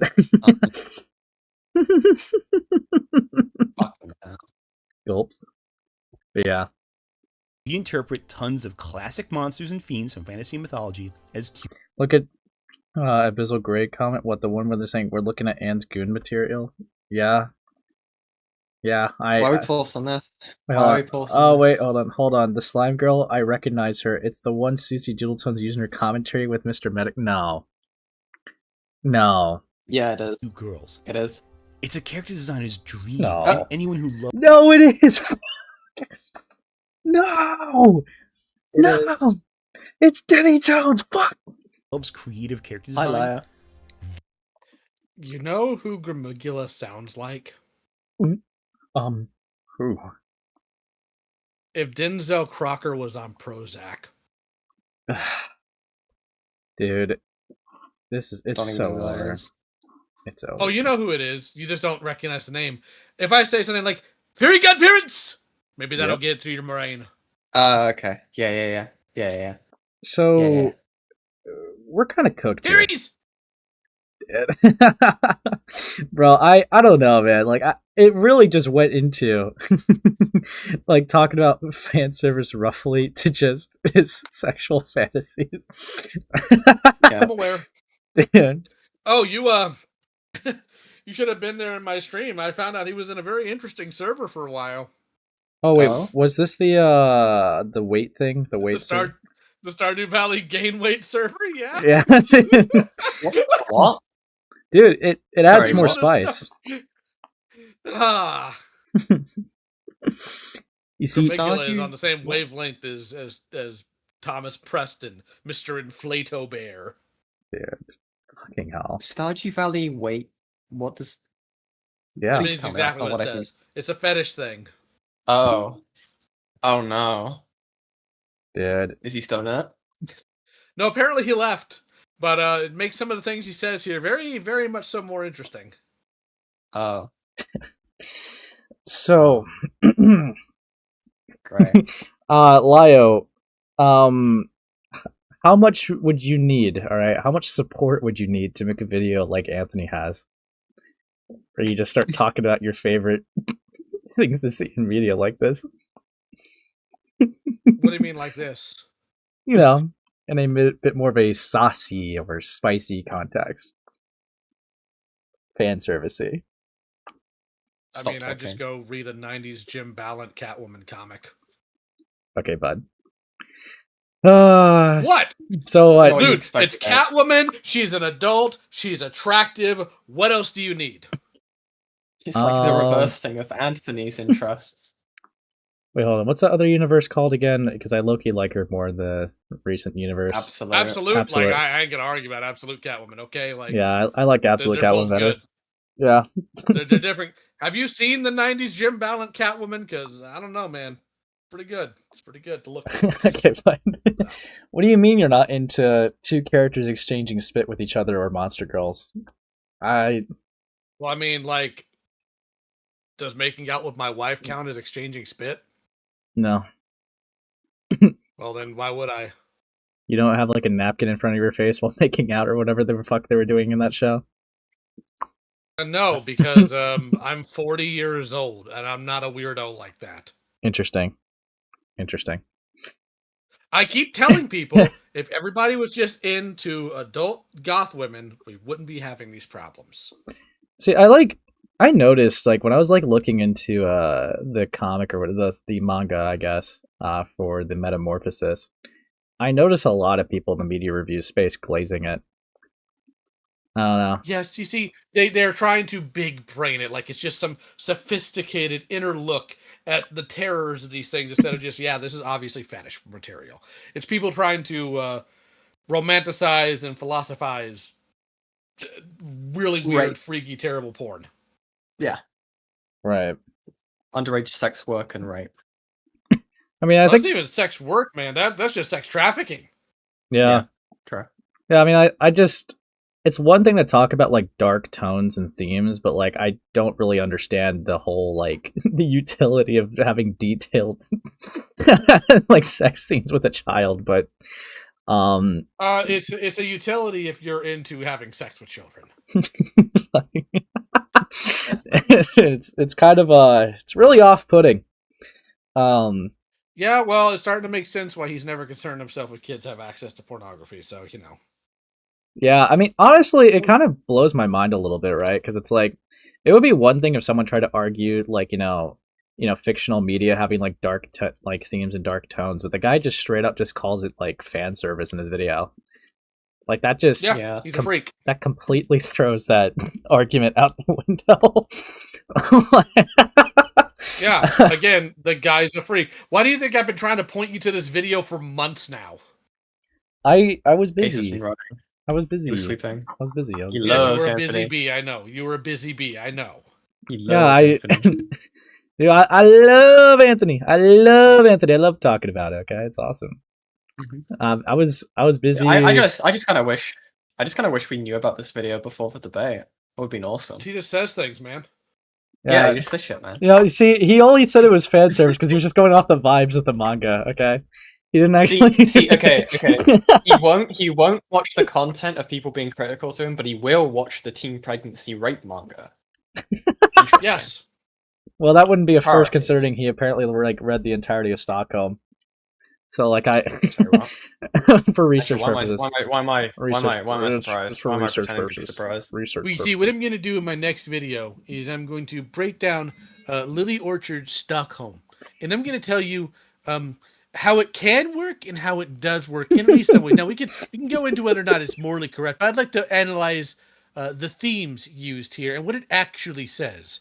I believe this has been one of those things that's been much maligned in parlance, so yeah, I can see him doing something like that. And then all funds for this video going straight to Lily Orchard as a donation. No, we're going to donate to Rain. We're going to donate to Rain because my 147,000 sub channel, we've raised $7,000 for Rain. That automatically means all of Lyo's criticisms don't mean anything because I don't want them to. Dude. Pouts. Yeah. I don't know, I'm not even trying to at this point, because there's other things I try to cover too. I don't even try to get this guy on my radar, but he just had to be a fucking dumb idiot and just double down and just take swings. Dude, I have had this guy in my sniper scope for over a year now. I did not play on the stream. I did not. I had enough of this freak. You and you inside team forces to go against the bigger bad, okay? Oh no, we didn't. I grabbed Sai by the nape of her neck and just threw her face right into the volcano with it. See, Sai doesn't get to sit there and say, "Look what he did in this video, guys." She was there when he made it. It was put on his channel in February of 2024. Yeah. I guess, not to be gay, but is there any evidence that she would have known of the video's existence? Was she pointed to it? Well, considering the fact that those two were touching tips the entire time. Okay. I'm sorry, but there's just actually, she's a lesbian, so she would not be touching any tips. No,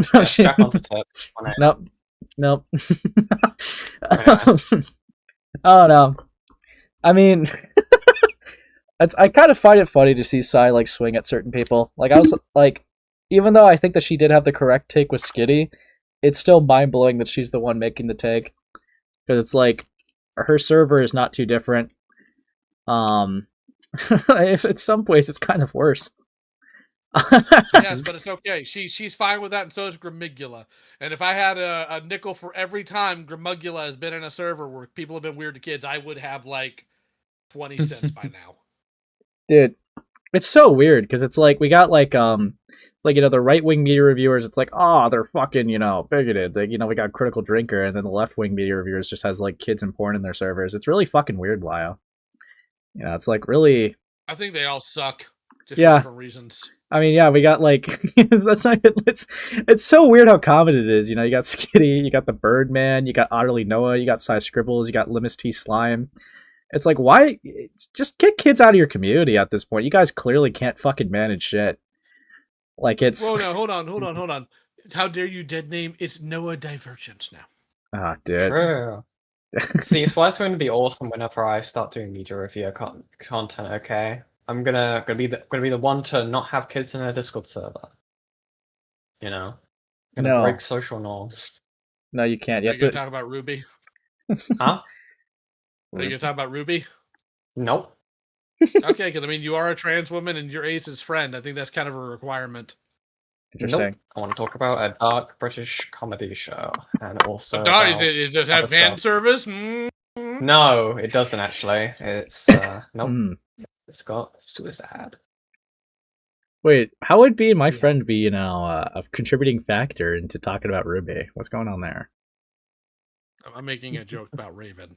Mm-hmm.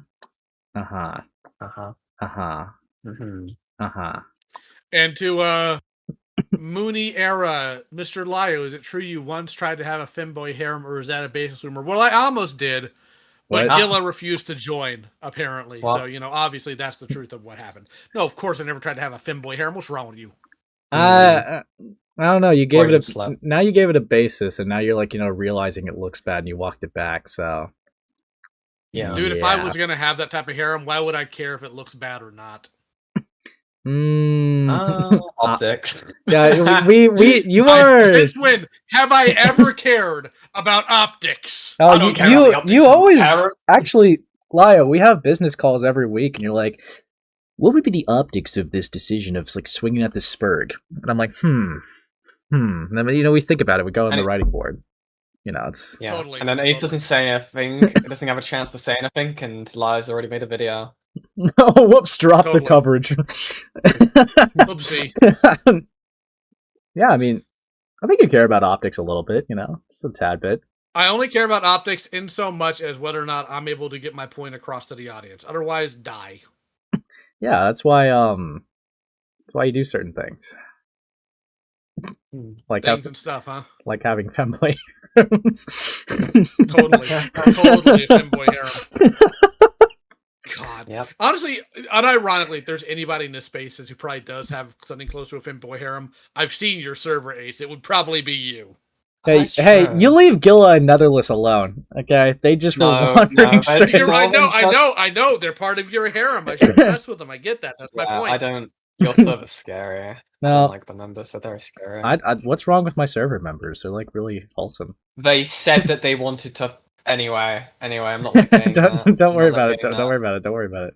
I'm not There's looking. something wrong enough with your server members where one of them thought I wouldn't even be in the server because they didn't think it'd be the type of place I would be in. That tells me enough. I think my server members are peak. I think there's nothing wrong with them. They never have flaws. You have a red dot to your head. You say that. They wander around with insanely high intellect. Okay.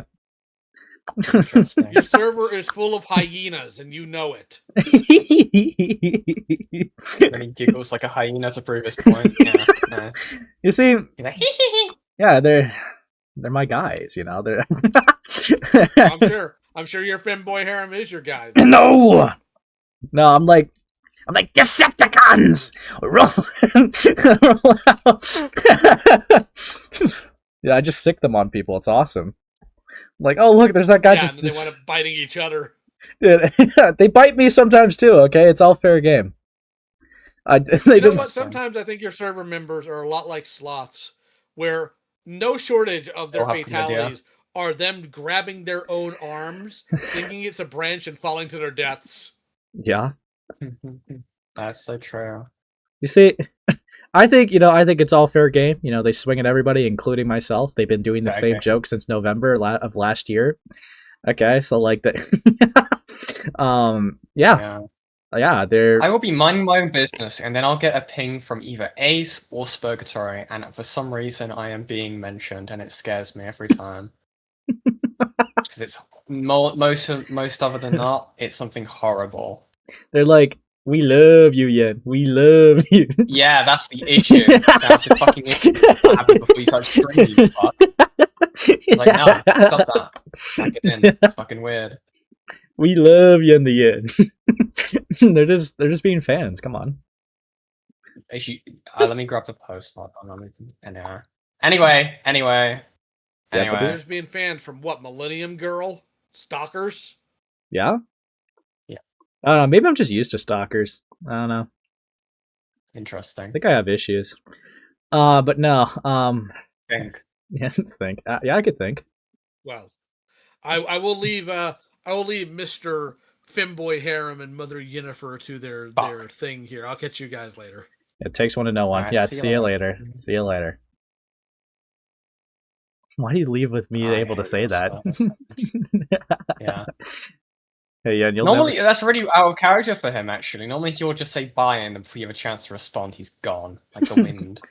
He gave me. He's like, yeah, like he thinks he's Batman when he does it as well. Yeah, he gave me like a freebie,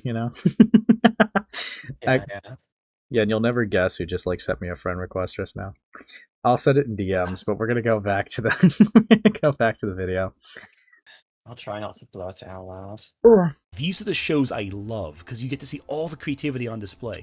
This is one of the reasons why the recently announced plus-sized elf anime has my interest. There's a ton of goofy characters, they're all designed in interesting fashions, and it's also clear that the manga creator has a preference that, like with Mysterious Girlfriend X, definitely stands out.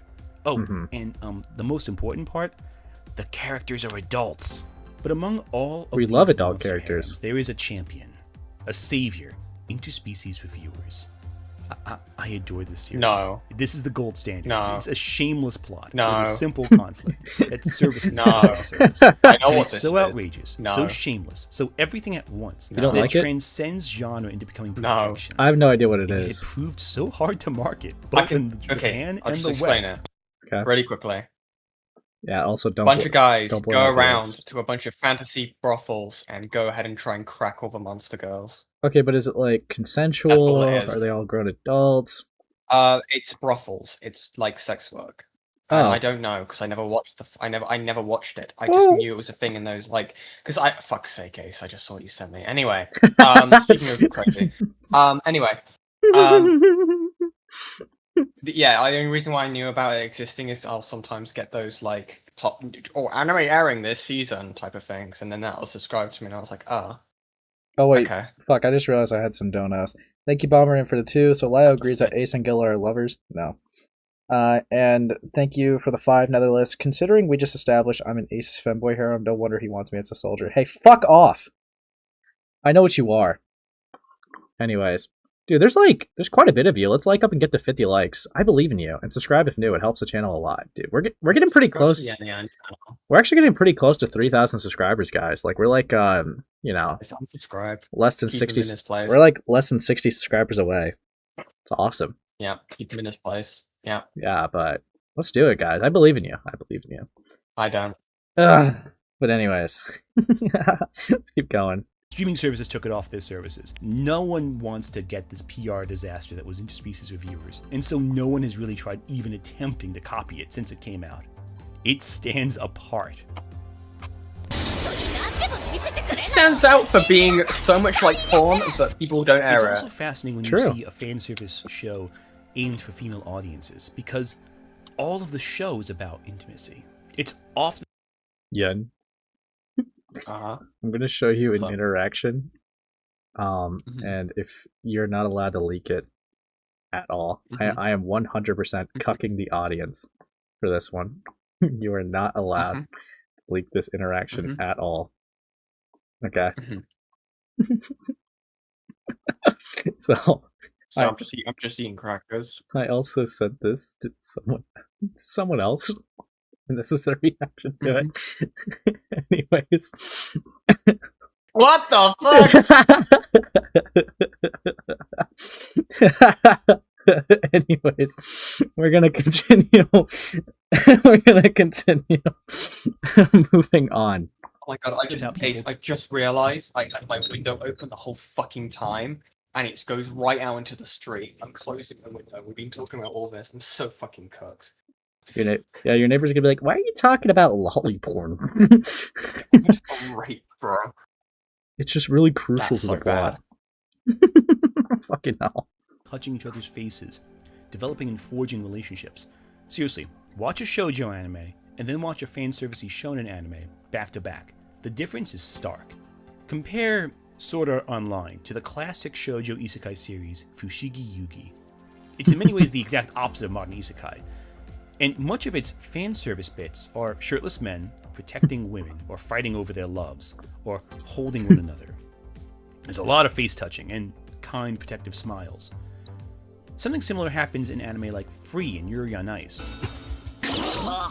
So here's the thing, I'm kind of old for an anime fan on the internet. I'm in my 30s. Most of the shows I'm championing on here are about adults in mature relationships or coming of age stories. Not so much the shameless fan service you see season to season. So many of the shows that I would watch and not examine as a teen, I come back to now and just feel uncomfortable watching. My perspective's shifted. It's understandable. Okay. What was good for someone at some point in their life may not be good for them later on. And I think the best anime that encapsulates this discomfort deliberately is a Gainax series. The one that started the Gainax bounce. Wait, I'm so confused though. Evangelion. He never once gave it the idea that this was like from his adult interpretation, or like that he's changed his interpretation. I'm so confused. He's now saying like, yeah, I now find it being uncomfortable to watch these shows now. Meanwhile, he said about one just like, I really like this show. It's never been from that perspective. So Yeah. I don't know what we're doing now. That feels really like a weird curveball. Walk back. Okay. We're going into Neon Genesis Evangelion. Okay, I probably said it wrong. Evangelion or whatever. I've never really watched it past 2 episodes. Gonna be honest. Been meaning to, but just didn't. I've heard the opening countless times, but haven't really watched the substance. Well, you know what's good for... We're on an awful force frame, yes. Yeah. You know what's good for all points in life? The gospel of Jesus Christ. Okay, Lyle. Hallelujah. Okay, Lyle. Cat, stop fucking licking my drinks. She's not even like drinking it, chat. She's literally just licking the plastic of the bottles of the unopened drinks. That ain't good, Ka. Stop knocking over the empty water! You need to clean up your desk. Oh my god. I did. That was one I just drank. Get out of here. Get out of here, bro. Get out of here. Get out of here. Fuck off. Sorry! You deviant! Why do all boys have to be such a bunch of perverted jerks? Perverse idiot! I know, Evangelion is the gold standard for all anime, and all animation and all that. But I think it's odd looking at how the show markets its characters and figurines and such, versus how it presents them in the show. And don't worry, I'm not gonna be making any passes at him. Isn't that character like a pedophile? Yeah. It's she does get with an actual adult character, like they have a respark of their relationship in the show, but she does make a bunch of comments like that, and it's fucking weird. I don't like it. I never liked it. Made me horribly uncomfortable seeing it. God, where was she when I was in the nursery? No, Shut the fuck up. Shut the fuck up. Shut the fuck. I actually hate you. I hate people who say that. I hate people who say that. I hate it in real life. I hate the fucking shit, bro. I hate it when it's just like, oh yeah, student has sex with teacher. Meanwhile, if it was a male teacher having sex, or, having sex with a female student, it would be like, male student fucking rapes child. Meanwhile, it's just like, sex with. I hate it. I hate it. I hate you. Perish. Fuck you. I literally said nursery as a joke, dude. Obviously. Fuck off. I hate it. I hate it. It's not even specifically aimed at you. I hate people who do that. It's really annoying. I hate it. I hate the female double standard. It pisses me off. It's so obnoxious. Yeah. We're gonna move on from that. Sorry, I get a bit too passionate. Some people don't have any sense of humor. Ava's early episodes end with Misato promising fan service that doesn't ever come. Thank Instead, God. we get goofy scenes early on. You sounded really sad about that that. increasingly become less goofy. Misato laying around her apartment, entertaining. Misato opening up to Kaji about how she uses sex as an escape from her personal problems. Uncomfortable. Seeing Misato using sex as an escape. Voyeuristic. Voyeuristic? Okay. Do I misunderstand that word? I'm pretty sure that's... I'm gonna look it up. I'm pretty sure voyeur is a type of fetish. Voyeur. So I don't know what he means about it in this context. It's voyeuristic. Well, I mean, to be fair, the show doesn't glorify it. It doesn't treat it as a bad... It does treat it as a bad thing. Shinji does push her away, and she realizes what she was doing. I mean, to my understanding, like I said, I've never watched the show, so I can't really give you an accurate depiction of it, but let me look at Webster. It's a lot of dark themes are meant to be treated like dark themes, is my understanding. But, like I said, never watched it. Never watched past 2 episodes.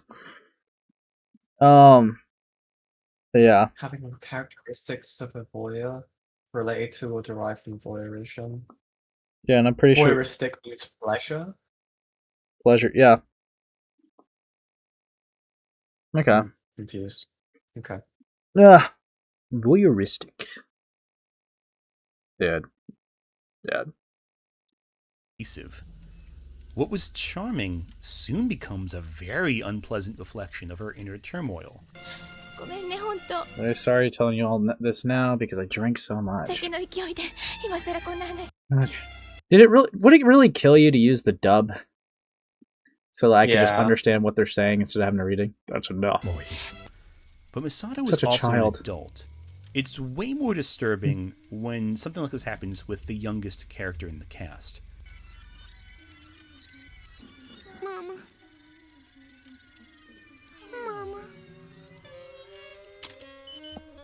That just Asuka, the whole series. I don't know that's I did not feel comfortable with that at all. Yeah. No. No. I think it's because she has trauma related to a literal dead mother. I know you've seen the Carnage fucking meme, but I think he then like stops and backs away. But I could be misremembering wrong. Maybe that scene. Either way, I dislike that trope. Either way, I heavily dislike the oh yeah, kissing them when they're asleep trope. It's very rapey. I felt very uneasy about that clip. I'm not even gonna lie. I'm not even just trying to make a scene out of it. I don't know that theming of it. Ew. I did not feel very comfortable with that at all. But yeah, fucking hell. Wants to be seen as an adult, and a lot of attention is drawn to her body in some shots, including one scene I'm sure the guy who made Plus Sized Elf probably enjoyed. But this gets less charming as the series continues, and we understand that Asuka's drive to appear more adult is born from her incredible anxieties. Mm-hmm. One of the most disturbing scenes in the show is where she has an emotional breakdown right before going in the shower. It's heartbreaking and sad to watch her in such a state, and we're just voyeurs to it. It illustrates the reality behind fan service. What? Why is he saying voyeurs? I hate this idea. I hate this idea of conflating stuff of like a serious tone and something like, I don't know, something that's a traumatized character. I guess not sexual trauma in this case, with something that should be perceived as fan service. It's how a traumatic event and something horrific that has happened to a character has affected their ability to cope with stuff. And also, it just so happened that the child, by the way, was having the breakdown in the shower. No, I don't understand how this is voyeuristic. That's incredibly weird wording, especially when voyeurism, from my understanding, is very much used in a sexual context. Dude. That's why the utilization of fan service as this umbrella term Anthony keeps using is quite harmful. This is why I say he calls everything fan service. Yeah, I mean, this is still the same fan service video, but it's that's not fan service. That's a plot line. I don't know, man. I don't know. Very weird angle. Very weird angle. But let's keep going. Us to confront the painful side of intimacy, of spying. The show goes, you want to look at some people? Well, let's look at them at their worst possible moments. I am a grown-up! Just look at me! So, is there a point to this? I'd say yes. Fan service is fine when it's the... What a fucking lead off! What the fuck was that? What a whiplash. Yeah, just... That... I don't... Hold on. What Anthony is trying to convince his audience into thinking he's saying he doesn't mean it. I like dark fantasy sci-fi, but it has nothing to do with anything sexual. See, I understand, if you have a position of, I like a show with a really good plot, and they put the plot first and then add the fan services like sprinkles, that's one thing. And it's also a fair take to be I don't really like shows that it's literally only just fan service slop, it's just gooner slop. Sure. But it's when you go to tackle, these very complicated, things, calling it fan service would be glorifying it. You're, if you looked at, glorifying an act. Yeah, if that's why we would have such an issue if you call Metamorphosis fan service. Because you're taking something that the argument that this side would have is, well, they go through dark themes, right? Like child raping, Right. child drugging, sex trafficking. The second you call that fan service, you're glorifying that. You're not talking about like the serious topics anymore. You're not using that argument. You're talking about it like it's meant for fans to enjoy when they add that type of content. That's fucking disgusting. And if it is, glorifying that type of stuff is just ridiculous. Like, that's horrible. Like, I feel like it's pretty self-explanatory. Well, but it's incredibly weird coming from Anthony, from someone who is very particular about words a lot of the time, and how he like derives meaning to words in specific actions. Meanwhile, here he is intentionally, using the word fan service as this general blanket term. And I know I've mentioned it a few times as we've been watching this, but would Anthony consider the scenes that I've been referencing in Berserk as fan service? Probably. It's incredibly weird. Yeah, this is a very weird position to have, but let's try to at least finish up the video real quick. Hold on. Spice of your story, but often overtakes the substance underlying a narrative. There's unlimited potential in fiction, yet so many people are content to recycle the same premise, same tropes, and same styles over and over and over again. I don't think fan service should be something we mindlessly consume. We should demand more from our trashy fun anime, more creativity, more outrageous material, more, sometimes, uncomfortable storytelling. But that's not really fan service then. You're just asking for plot. It's like you're framing it like you're asking for like slop filler, but you just want good plot. I don't understand the conflation here. Yeah, and yet it's such a case where I don't feel like it can really be a case of conflation in the way that Anthony's been describing stuff in this video so far. I think he genuinely does see it as some sort of like sexual thing consistently. And it's why this video is really uncomfortable to listen to, because at the end of the day, again, I might give him the out of whether it is intention or not. It just sounds like he's listing off his sexual fantasies and interests.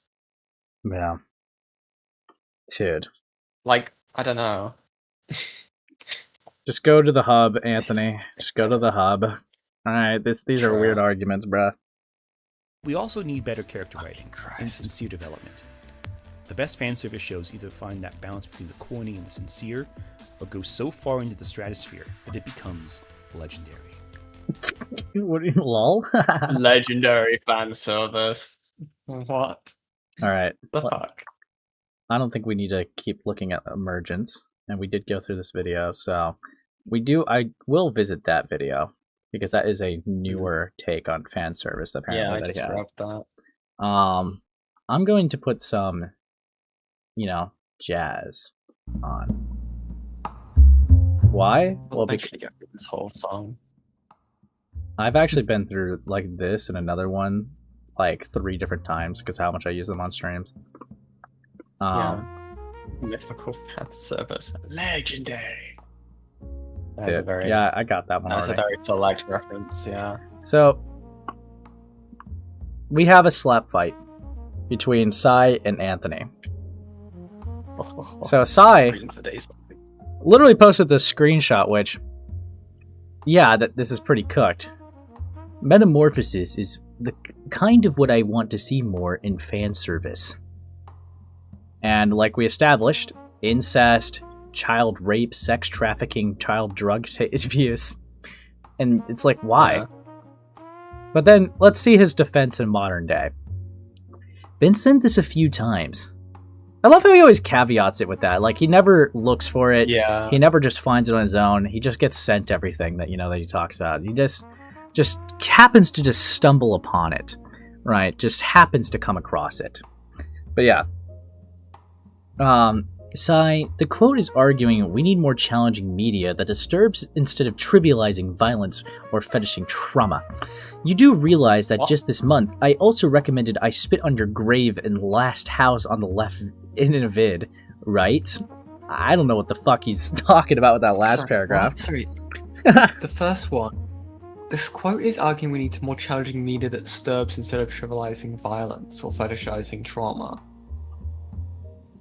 But you're saying we need more of it, and it does do that. Wait, what are you talking about?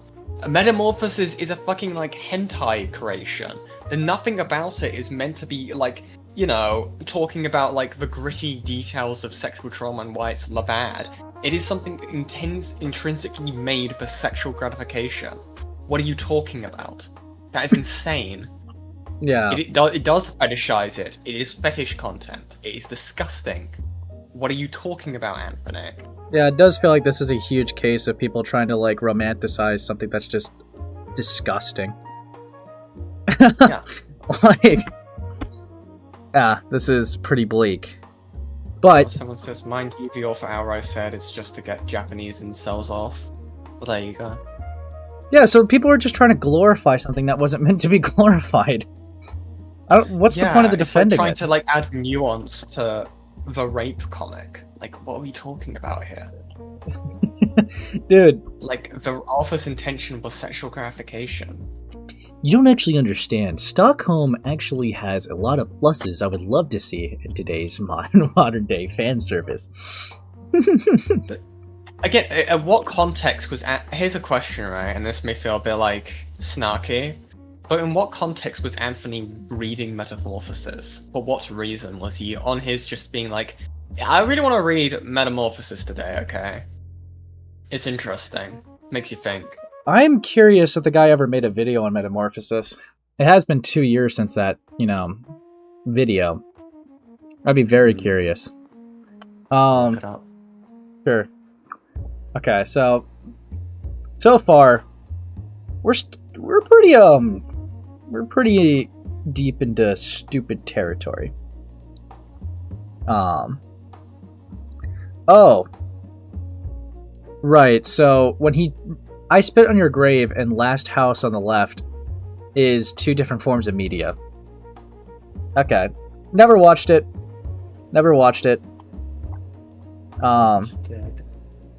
I don't think it's comparable to this, though. I don't think it's comparable to, like, a child getting detailed raped in a fetishistic context. But good job, Anthony. Good job. Let's go into this now.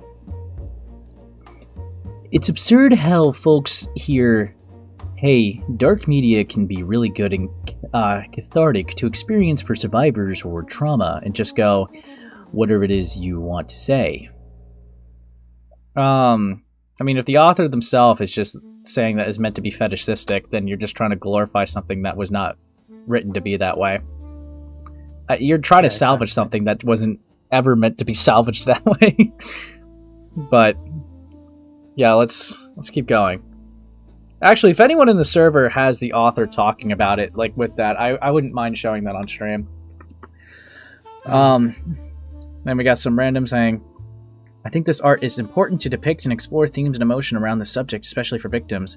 And then, you just want to jork it, don't you? I would put money on this being the tag. Oh, absolutely. She is super sex negative, though. Okay, nice way to start a sentence.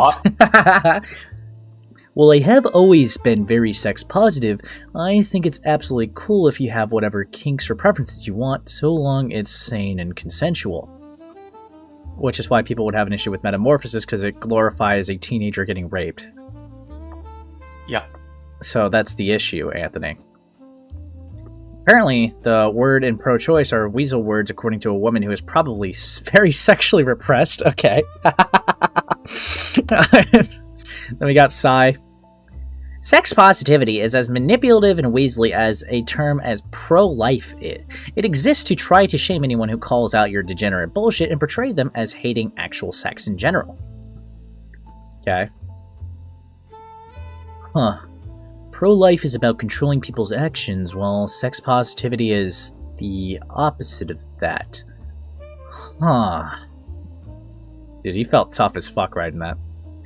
That broke my brain. She can't even get past the surface of Scratch and Sniff sticker, let alone any nuanced undertaking of literacy and horror writing exploring violence and trauma. I guess... It's a rape manga. What are we doing? Dude, wait. What is this? What is this? Oh, dude, I love, like, you know, when media reviewers try to give petty quips to each other, like, you know, it just was a mic drop. I guess that's why she never reacted to Alex Meyer's Obsession review. It's like... Dude. Got him. Fucking owned, you liberal. Like, okay. With everyone stating the obvious, what was she gonna do? Be contrarian and be like, well, the rape apologia has a point. I think that the last shred of good sense she was not sticking her nose in it. Okay? I don't even know. Okay, I don't care. What does this have to do with, the comic? Whatever. I mean, she didn't even try, which I find baffling, because a ton of people are just echoing what everyone else said and getting views. It could have been good for her channel, but she just didn't. We got Restrained Bob coming in. Is that necessarily nefarious of Psy? It's just as plausible she sat out since it wasn't worth it. And then Psy, this is obviously the most damning claim against her fucking reputation, how to get in here. I haven't even seen the movie, but Anthony expects me to all go chase like he does. Got him. Oh, and then, okay, this is actually kind of wholesome. You should, it's a good movie. Same person just called her a fucking idiot. Yeah, you should, it's a good movie. Dude, it's so dystopian. So fucking dystopian with media reviews. It's like, you're a fucking dishonest, malicious, idiotic hag. But yeah, you should watch the film. It's actually kind of cool. That's awesome. Or say shit. Just didn't have much interest in it. Backrooms is more my kind of thing. Okay. But that's my point. Anthony thinks I should just cynically make videos on whatever everyone else is talking about, even if I have no interest. Tells you something about how he operates. Lol?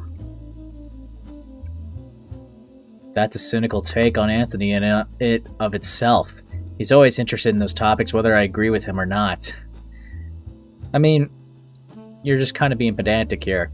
Yes, she's combating his cynical perspective by saying that that perspective inherently is a cynical perspective, and you're only just reaffirming it.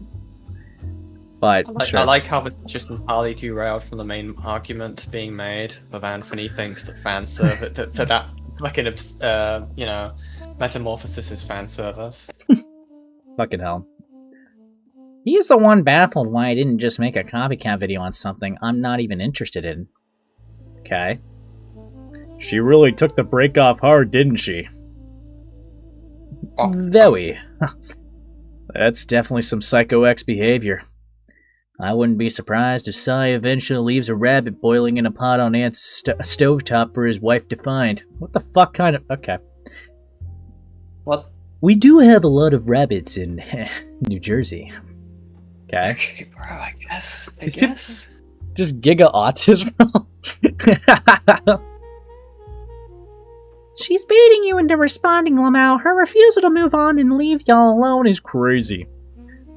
What she's clearly doing is trying to draw a connection between what I'm experiencing and the controversies both Skitty Bitty and the Birdman are also experiencing right now, because she's petty.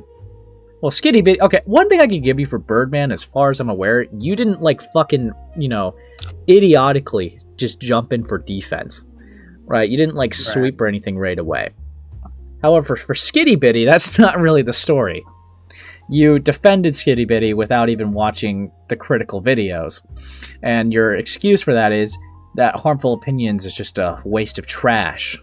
But again, you just defended them without seeing the receipts in there because you just went off of vibes. You had a personal had a personal grievance with Harmful Opinions. So that's why you just completely disregarded him and tried to sweep for your friend Skitty Bitty. But sure. Sure. Fucking hell. Noah too? Yeah, I feel like, Noah, I feel like we kind of exhausted the point, but that would be another one. Mm-hmm. Oh, okay, so he talks about it. What's going on with Birdman? Apparently, an ex-mod was caught grooming underage people, and people are trying to blame Birdman on it. The mod was also part of his unofficial Reddit page for it. It's a little downplay. I'm not gonna lie, I have not been closely following, but I've been talking to people involved in the situation and seen receipts. The problem with that people are having with Birdman is he's not addressing it, really. He's not really responding to it. He's just acknowledging that the people talking about it are small creators and being like, I'm not going to listen to what some glup shittos have to say. I don't fucking care. And the conversation is your server's a danger to fucking minors. So, yeah. He's Yeah. just like denying stuff happened, from my understanding. I think it's because of like Nightmare's video that he did on the situation, and he just acted like a complete idiot. Like Birdman could have just basically been like, yeah, this is wrong, I'll make changes. And Nightmares would have just made a pro video or something talking about him, like he said in his original video. But no, he just had to be like, no, there's no issue here. Lol. Fuck off, dude. Oh, thank you for the 2, Sunday. Does Anthony even watch videos? I don't know, I feel like that's been his excuse consistently every single fucking time. I haven't really watched it, I just saw the title and went off the thumbnail and that was the vibes I was given, so I would spread confident claims about it despite not even watching the fucking coverage. Very consistent issue of this guy. Dude. There is grooming with Birdman mod at Ace Space. I've heard that people are looking into a moderator because of pedophilia allegations. Yeah, they were making like a bunch of weird things of being like, he says jokes, I guess, is his cope, but like they were basically being like, huh, thinking about you showering and stuff like that when they were like, what? They knew them since they were 16 and were slowly counting down the days until they turned 18. Actually, wait, Yen. Maybe Anthony's just kind of scared of me a little bit, or gets a little timid. Can you, like, go in that group chat and just, like, ask if he's awake, and maybe he can't ignore a trans woman because that would be transphobic? Oh, yeah, sure. What do you want? Just be like, yo, are you awake? Just something simple like that. Have some questions about a take that you had. You awake? But yeah, I'm gonna keep reading. I'm glad I stopped following her. It's just, I don't really care about that one. No, yeah, someone who read it out of morbid curiosity. Okay, it's actually really good in a fucked up sort of way. It's kind of sad that it's known as the fucked up porn comic, but it's more a brutally tragic and unflinching story of abuse.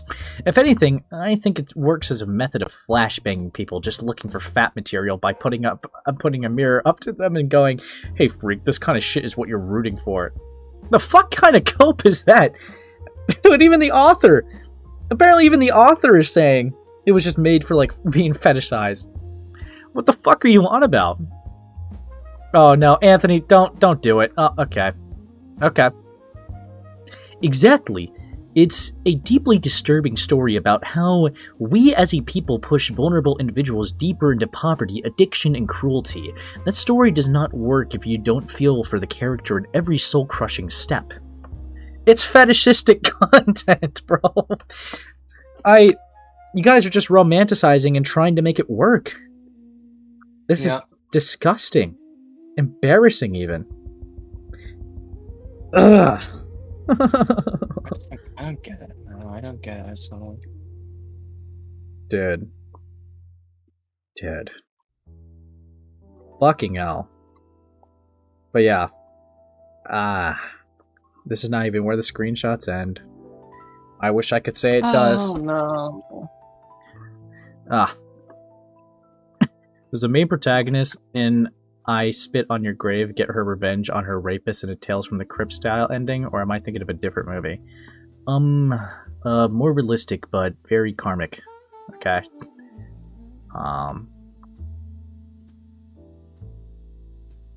She has plenty of fish to fry. Why go after you? Because she is petty. Evidently. Okay. Or, Anthony, you just have bad takes, you make fuck-ups, you make mistakes, and you double down. Look, I don't necessarily agree with, like, Psy's existence either. But if you have an L, you have an L. Yeah, exactly. Fucking hell. Reading this for the first time, my first thought was, well, yeah, we need more darker stories that get into themes like Metamorphosis did, but I do understand the criticism that such stories could pass over into fetish porn. And those stories can be fairly criticized. I don't know, like Metamorphosis? It is fetish porn, you fucking mongoloid! What are you talking about? Dude, it is fetish fuck you. content. Shut the fuck up. He's now just saying that, like, oh yeah, it's just this normal... He's like trying to treat you like, oh yeah, it has these dark themes, but just a normal manga, you guys. Just normal stuff, you know? Yeah. Thank you for... It is a Steve manga. Fuck off. Thank you for the 5 Digistar. This all becomes moot once Josuke and Okuyasu show up to save the day. Okay, bro. Also, thank you, Hippleton, for the raid. Thank you, Hippleton, for the raid. Hey, Hippleton viewers. We're talking about a guy who is glorifying and romanticizing, just like the community does, a fucking comic that has child rape, child sex trafficking, and child drugging in it. And even the author has said that it was made for fetishistic content, so all the people that are glazing it are trying to find value and beauty in something that was never made for that. So, I hope that you're enjoying the ride. Okay? I hope you're enjoying the fucking ride. But yeah. More Metamorphosis. Okay, so we got one. More to Metamorphosis, I would argue it's actually fetishizing trauma. I disagree, okay? Okay. Sure, Ant. Like, it's not even a rare take to say Metamorphosis is a well-told story that has deeply disturbed its readers, and the creator has been interviewed to say he drew from his life experience writing the story. It is hentai, but that doesn't mean it can't also be about something. Actually, I watch hentai for the plot. Okay, bro. Oh, thank you for the 5. Boss man, take my money, I'm drawing right now. Appreciate it. The author quite literally said, I am a pedophile and I made this to be tricked off to. True? Fucking hell. I don't know, man. I'm a little taken aback by this type of sweeping that we have going on here. But yeah, guys, thank you for reaching the goal. I'll try to show something in a bit. But yeah, no, thank you for reaching the goal. I'll show something in a bit. And yeah, remember to leave a like and subscribe if new, okay? What the fuck are these donuts? Yeah, I can't find the quote from the author, unfortunately, and I don't want to search any further because I'm scared. Yeah.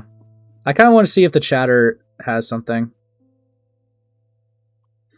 Okay. Also, thank you for the donos, Sunday, and Future Nightmares. Thank you for the 2 Sunday, Anthony Thorth. And thank you, Future, for stop attacking Ant. He didn't do anything. Yeah. Dude, holy fuck. Yeah, we need to stop this sweeping. Okay, this is getting disgusting. Okay, we need to stop sweeping for child rape comics, guys. This is absolutely fucking... Holy shit. Holy shit, dude. You said that? Yeah. Yeah. Dude, fuck me, dude. Let's just keep going. I think we got one more screening. At least in this batch. Thanks for confirming you're still gay-opping my server, Ant. He was just pretending to say rape porn is good to bait me, guys. Lol? By the way, Sai, bait works both ways. And what is this? Little bro, he already got baited. Wait, she's clearly trying to draw a connection between... Okay. Are you trying to say... You're trying to say that your responses on Blue Sky was like a tactical bait against Side Scribbles, bro? Sure, pal. Oh, thank you for the 5, Lost in the Woods. We have an incredibly dark manga story with similar themes that isn't hentai. It's called Berserk. Yeah, like, I don't get the whole idea that we need to fetishize this. Dude, it's fucking bizarre. What do you mean, we? Thank you for the 2, Sunday. True! True. And then, of course, I did want to show this. I've been told to take accountability for other people's shit for too damn long. I have a better idea. How about I keep doing everything I have been doing and continue growing, while Lio matches the donations I have made to Rain? At the present, it's close to 7K. The fuck? It's just point. Why? Your argument is invalid, liberal, because I donated more. Like, shut the fuck up. Shut the fuck up. What are you talking about? I'm sure Jimmy Savile donated to fucking charity, but you don't see people sing his good praises. Shut the fuck up, dude. You never know. Actually, so fucking weird. Whoever... Okay. Anyone who's actually a good person and cares about charity doesn't go around flaunting about them donating and giving money to charity. Shut the fuck up, dude. You don't use it as a brownie point. Oh, I also... Play me short. After these 2 screenies that are relevant to Lio, hold on. I was sent this stream. I don't have any meaningful comeback here that I couldn't say faster than I can Google Lyo Convoy controversies. Holy deflection, bro. Dude. Fucking the hell. guy criticizing me has past controversies that he's like addressed in the past, right? But I'm gonna go ahead and use it as a way to deflect away from any criticism that's sent my way. Nice one. Then we got last time I talked with this dipshit, he said that you were probably a pedophile because apparently the people who obsess over him mostly turn out to be pedophiles, so anyone he deems to talk about him too much end up in the category. Staggering Kirby Star Warrior. Fuck off, bro. Staggering detective work on his part, except for the problem that I am not obsessed with him. I barely remember he exists. Yeah? You sure? Dude. Dude, come on. That's not even true. It's not true. So Kirby Star Warrior is just like an SEC spoke. I've heard. Ugh, just because he keeps begging for it. Just because he keeps begging. Show my short! Show my short! Okay. We'll look at the short. Oh, it's because he needs the views. Hold on. Let's okay, bro. Let's disable this. Okay.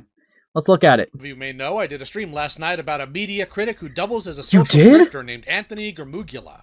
In it, I highlighted his deranged lack of consistent values. Like that he's been in multiple servers where adults... So yeah, I will highlight this. This is going to go in the video too. This is a screenshot from the Skitty server that had minors in it. And Anthony says, actually, yeah. Also, it's always awkward working on an ad read for a sex toy company, knowing my parents watch my stuff on occasion. Why are you talking about that stuff around kids, man? We literally all flamed Limus for doing the same exact thing.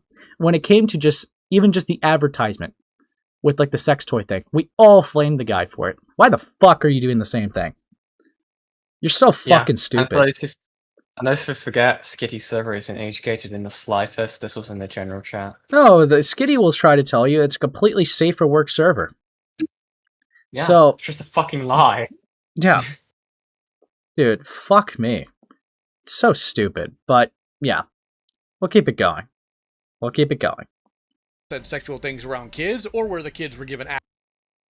I once had a conversation with Lyo Convoy about misanthropony. I asked him essentially why he stood by them. Lyo explained how he gave them a ton of chances before cutting them loose. He had claimed he had faith they could improve. I suppose that only applies to him. He tried to run defense for Sai when she was being a racist letting kids access porn. The problem is, Anthony, it was given to your attention, and even by your own words, why would I trust Lyo Convoy?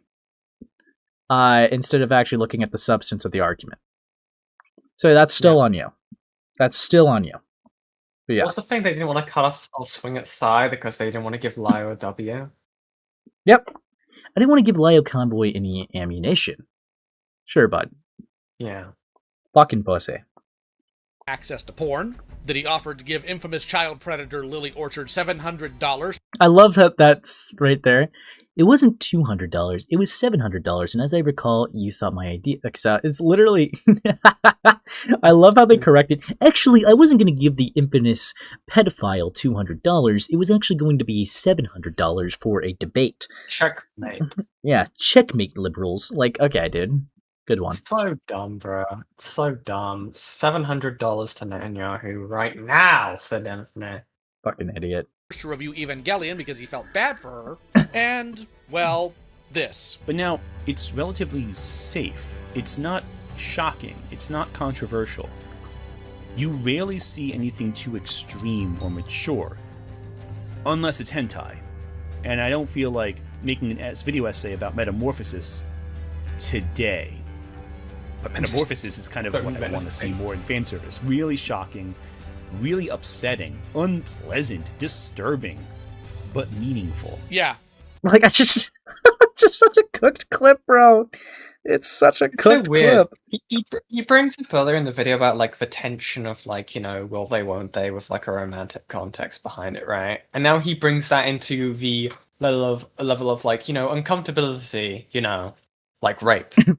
No, dude, like, it's even better. It's like, enough of this vanilla stuff. We're gonna go into something more deeper, child rape. It's like, okay, bro. Yeah.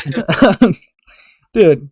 I need someone to edit the video that fucking, like, that one fucking, it's the text that just says child porn on it. Yeah, fuck, dude. 30-year-old did a whole video about how fan service isn't risky enough in media that primarily revolves around kids. Even citing an infamous destruction porn comic involving a middle schooler as what he would prefer to see more of, as the clip shows. Did Anthony respond to this with a contrite heart? Nope. First he tries to respond with a tu quo fallacy, and when pressed on it, he tries to say he's not going to answer for other people's wrongdoings, and tries to flex what he's raised for rain. Firstly, I didn't once say Anthony had to answer for other people. I said he needs to answer for what he has done, or what he's excused. Secondly, the money thing is the dumbest angle to attack me on. If Anthony means his community has given $7K, that's actually pretty pathetic, as he sits around 145,000 subs. And my community beats that out regularly, giving thousands to individuals in need, at 20,000 subs. If he means he did it directly, I beat him on that too, as the money I've given to other people in good faith still gets mocked to this day. Lio, every time I remember that you paid Peaches $8,000, I proceed to giggle and laugh like a little fucking kid every single time. I don't know how you like live with yourself knowing that you did that. Because I did it in good faith, trying to help someone. Dude, that's so evil. Why did he just readily send this, bro? That's so evil.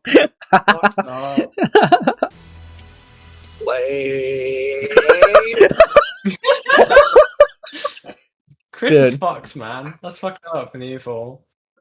You know, Chris may be retired, but you know what? We still see parts of him to this day. Okay, bro. Fuck, dude. Evil man, bro. Evil. That's very funny people, man. Fucked up, man. I haven't checked on him in a while. Hope he's doing well. But yeah, fucking hell. Stop that. Stop doing that. Especially for shitty people, buddy. Either way, deflection isn't going to help Anthony here, and trying to flex the alleged good he's done kinda kills any point he tries to make. He's a moron with no sense of accountability or basic intelligence. Sucks to suck. Yep. Well, now. Yep, there you go, Lio. Fucking watch your fucking thing. Okay. He's pouting. So, we also have this video here. Alright. Anime fan service. So this was made 7 months ago. Much more recent than 2 years ago. Right? And has much more attention. So he talks about it. This is a bit of a longer video. So I'm going to actually do a service to everyone and speed it up and give it closed captions since the last one didn't have it. I know what you are, Lio. Do not put that fucking smile emoticon in my chat. So we're gonna watch this till admittedly I get bored. But hopefully, let's see if it, changed. If his stances have changed within those years. Obviously it didn't. We saw the tweets, but let's humor him. Let's humor him. Are you gonna go to jail for reading manga? Okay. Leave me alone! Banger start. Oh, what a strong, great start, yeah. Banger start. We'll do 1.25 because I forget that he sometimes speaks a little fast. Are you gonna go to jail for reading manga? Leave me alone! Well, whoa. What was that? Leave me alone! A person commits an offense if the person, knowingly possesses access with intent to view or promotes obscene visual material containing a depiction that appears to be of a child younger than 18 years of age engaging in activities described by section 43.21. Okay, so the lolicon. Pesky law. Pesky law, bro. Fuck. Well, I hate to break it to you, but maybe that's actually a thing that could happen. Stop breaking the law, asshole! I don't know, maybe one day you're gonna wake up at 12 a.m. with the cops outside your house ready to haul your ass away with all your collections of hentai and gooner figurines and drag you off to the state penitentiary, where you'll spend the rest of your days next to a waifu pillow and a guy named Steve, because you happen to buy a volume of Dragon Ball. Some concerns. It's a possibility. What's you never the know. angle? Is What's it the likely? angle? No, but it could happen. They're gonna dump all your hentai into a Iron Mouse pillowcase or whatever for your body pillow. That's what's gonna happen. Or, I mean, you could do that. What is bro doing? Now, for a lot of people, fan service matters. A lot, I'm surprised to say. It's such a mainstay in the medium of animation. Yeah. I've realized that. Wait, I'll pause next time it goes to Anthony. I want you to notice the book that's behind him. Keep going. I'm just looking at it right now. Do you see it? Look over his right shoulder, by his ear. Berserk! He's read it. He loves the fan service. Dude, I really love the first page. It's actually like really awesome and really wholesome. Jesus Christ. Dude, fuck me. A lot of anime fans just don't really think about it all that much. It's just very normalized. However, for many, fan service is a war. What? But war never changes. A war with winners and losers. And What? unfortunately, very often, if you fight this war, you're already a loser to begin with, but I digress. Many claim that anime is being censored. Because especially in this day and age, when it comes to anime, manga, light novels, we are seeing a lot of that rampantly kind of very much of apparent that there are some very much bad actors out there that are defending censorship. And they point to the various cases of manga adaptations changing things to make them less scandalous in some way, while others point to government bodies establishing laws that will restrict and change what you watch. This is like George Orwell's book, 1984. But let's take a step back here, because I think one of those is a much bigger issue than the other. I think government overreach is way worse than, say, I don't know, them putting a little more fabric on an outfit. You know what I'm saying? No! No! No!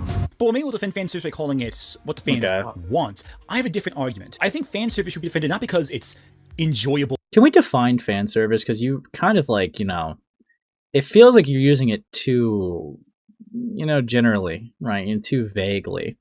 And I feel like because in the last video, you've used it to talk about, you know, the casual, like, you know, gooner stuff, you know, the vanilla stuff, and then child rape. And then, like, traumatizing, you know, scenes. I don't know, like, what is your line? Can you, like, please, like, you know, make it very clear what you define fan service to be, because clearly it is not the average definition of fan service.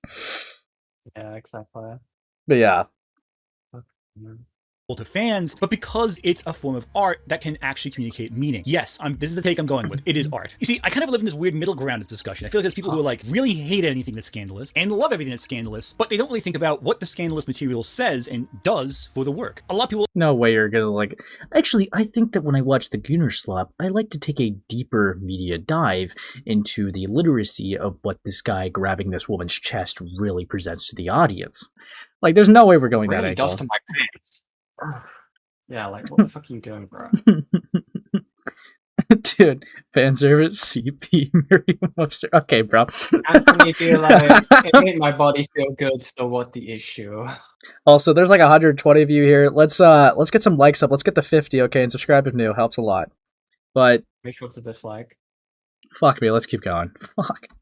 Argue there's no value in fan service in media because they think it's superficial, they think it's extra. And you know what? Sometimes it is. But you have to acknowledge that there is a middle ground here, one that acknowledges the benefits of this. I want to briefly touch upon fan service's origins in history animation. While sex sells has always been a staple in media, I mean, look at the poster for 1 million years BC. That poster right there, they sold 1 million tickets with just Raquel Welch in a bikini. Japan, it's a little different. You can actually trace the exact moment fan service became a mainstay in the medium, and it's the 70s. Like a lot of trends in modern anime, you can thank Go Nagai for modern fans. Go Nagai's most famous making Mazinger Z and Devilman. If you ever say that again, I'll rip your fucking head off and shit down your neck, okay? But the series Cutie Honey really helped make fan service a mainstay. Again. Honey Kisaragi is a simply normal 16-year-old girl, 16-year-old Catholic schoolgirl from Japan, no big deal. I mean, she's usually an android, but she doesn't know that till later, who has the ability to transform into a magical girl. Of course. Can she transform into an adult? To transform, she had to transmute all the clothing away. And this meant two things. A lot of very interesting outfits and a lot of naked honey. This series, which was an action shonen series, by the way, not a slice of life shoujo or what have you, Cutie Honey was an action shonen series aimed for boys. This is unlike a lot of magical girl stories at the time, which were more I Dream of Jeannie or Bewitched inspired slice of life stories for young girls. And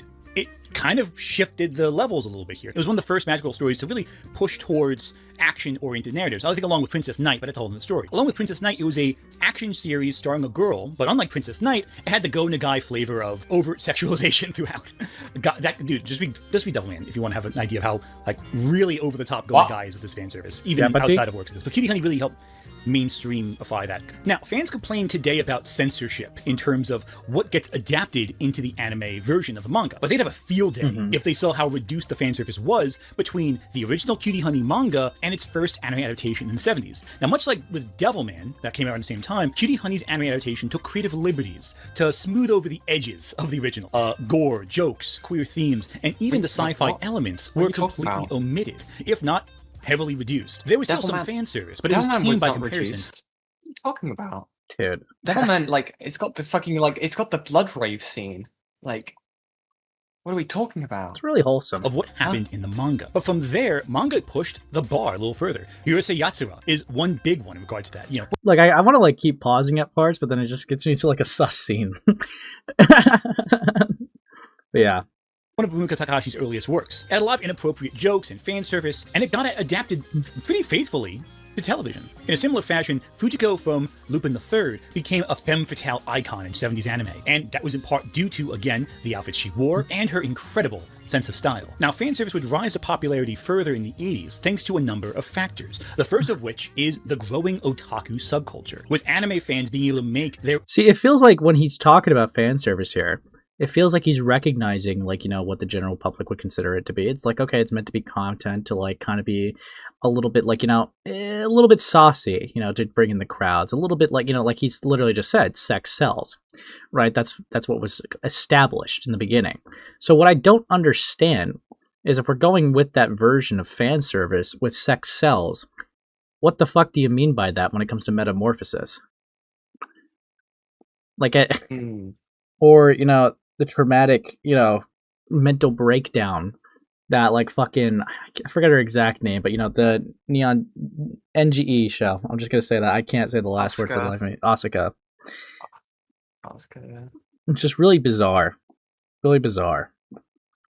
Own anime after growing up with it in the 60s and 70s. Studio Gainax is a great example of a studio founded on otaku ideals, at least at first, and they incorporated a lot of elements that were designed to make fans happy, specifically young adolescent fans and fans in their 20s who are all male. Well, some people might know Gainax for their infamous Gainax pose that happens in a lot of their shows. They were first famous for what they called the Gainax bounce, which I think you can figure out what it means. If you watch Daikon 3 or 4, you can see that all over the place. Those shorts helped establish Gainax as an animation studio that could produce higher quality material, and they'd only get more chances to prove this over time, and of course had more chances to weave in their little fan service throughout. And there's some big titles that we'll discuss more in detail that do that very thing. But another major factor in all this was the growing video market, where anime could be produced without conforming to television practices and standards, or, well, even human decency in some cases. The 80s is one of my favorite era of anime because you got a lot of seriously unhinged stuff coming out that didn't conform to market-tested standards, what have you. People were just throwing crap at the wall and seeing what stuck. In some cases, it's stuck like, it's like a bad habit. A great example of a show that tried a lot of weird things that went in the direction later on was Dream Hunter Rem, an OVA series from the 80s, I think 85 specifically. And while Rem became a popular magical series, surprisingly with young teens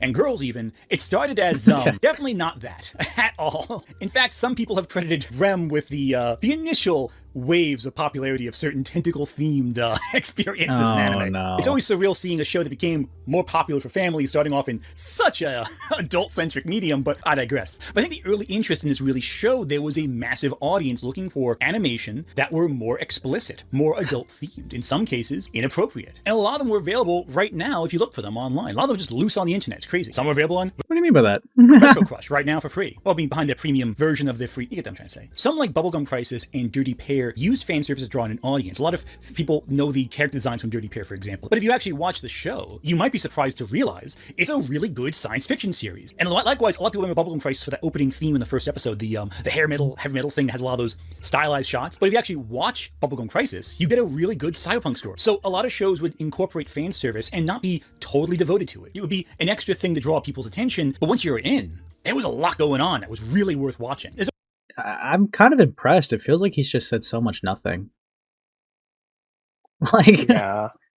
Okay, let me... Okay, so we already know the origins we've talked about in the last one.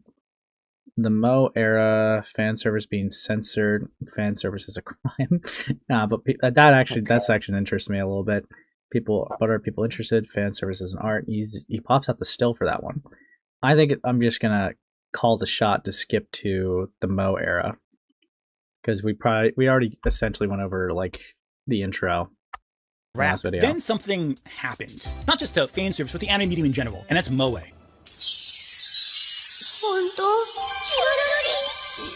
Is that what moe is? The moe art style emphasized cute and adorable characters that made you want to protect them at all costs. You know, vulnerable, sweet, you know, most anime characters today. But when did moe start? What do you mean well, by that? I really have no idea, and no one really knows either. I tried looking it up, and some pointed to Sailor Saturn from Sailor Moon as one of the first true moe characters. I saw some people point to Cosette from Les Miserables, oddly enough, because it had a resurgence of popularity in Japan about the same time as a musical, and there's a lot of Cosette-themed anime that exists. This was a thing I kind of knew already, but I didn't realize how many Les Mis anime they are. There's multiple, and they all star Cosette for some reason. I guess because moe. I mean, personally, if you ask me, moe characters have been around since the beginning, though I'd probably point to Magical Girl Minky Momo as being one of the first more overt moe characters, but again, that's a show for really young girls, so maybe that's less moe and more trying just to appeal to young girls. Moe's a different kind of thing. It has the protective angle to it too. You want to protect the poor characters. In Sailor Saturn, I think it's a lot of those elements all in one. She embodies many of the early tropes of this. She's this frail, sickly girl, and the characters fight over her. She has those big eyes. Oh, in Sailor Saturn's name, it's Hotaru Homoe. Moe is built into her name. So yeah, I see why they point to Sailor Saturn so often as the origin point of moe. Now, several characters can arguably be considered moe throughout the 90s and early 2000s. But I guess as more creatives became aware of this growing trend in fandom, they decided to make characters more deliberately moe. Characters that you want to protect at all costs. Cute girls with rounded faces and these frail bodies who were sometimes profoundly ill or vulnerable. And then they cross it over with fan service. Now, when moe as a style, because it's not really a genre, it's more of a style, took off and kind of consumed fan service, things changed. And I know because, look, I'm not an expert, but I had eyes. I was an anime fan in the 2000s. There's a distinctive period in time before Haruhi Suzumiya and after Haruhi Suzumiya. It's not like a sharp line really, but it's like, you know, before that you had these different types of character designs, and after that, for the next 5 years, it was moe blobs everywhere. I think a big reason for this is with the moe era is that characters were de-emphasized in favor of fitting the moe archetype. Every moe character felt kind of similar and vulnerable in a way that, well, we saw already. And because of that, I think it drew attention to how many tropes there were in anime. I mean, I don't know if I would really count her. She was blind and crippled, sure. But, like, yeah. I don't know. I mean, I guess where do we draw the line of, like, moe and person with disadvantages in life? I don't know. But, yeah.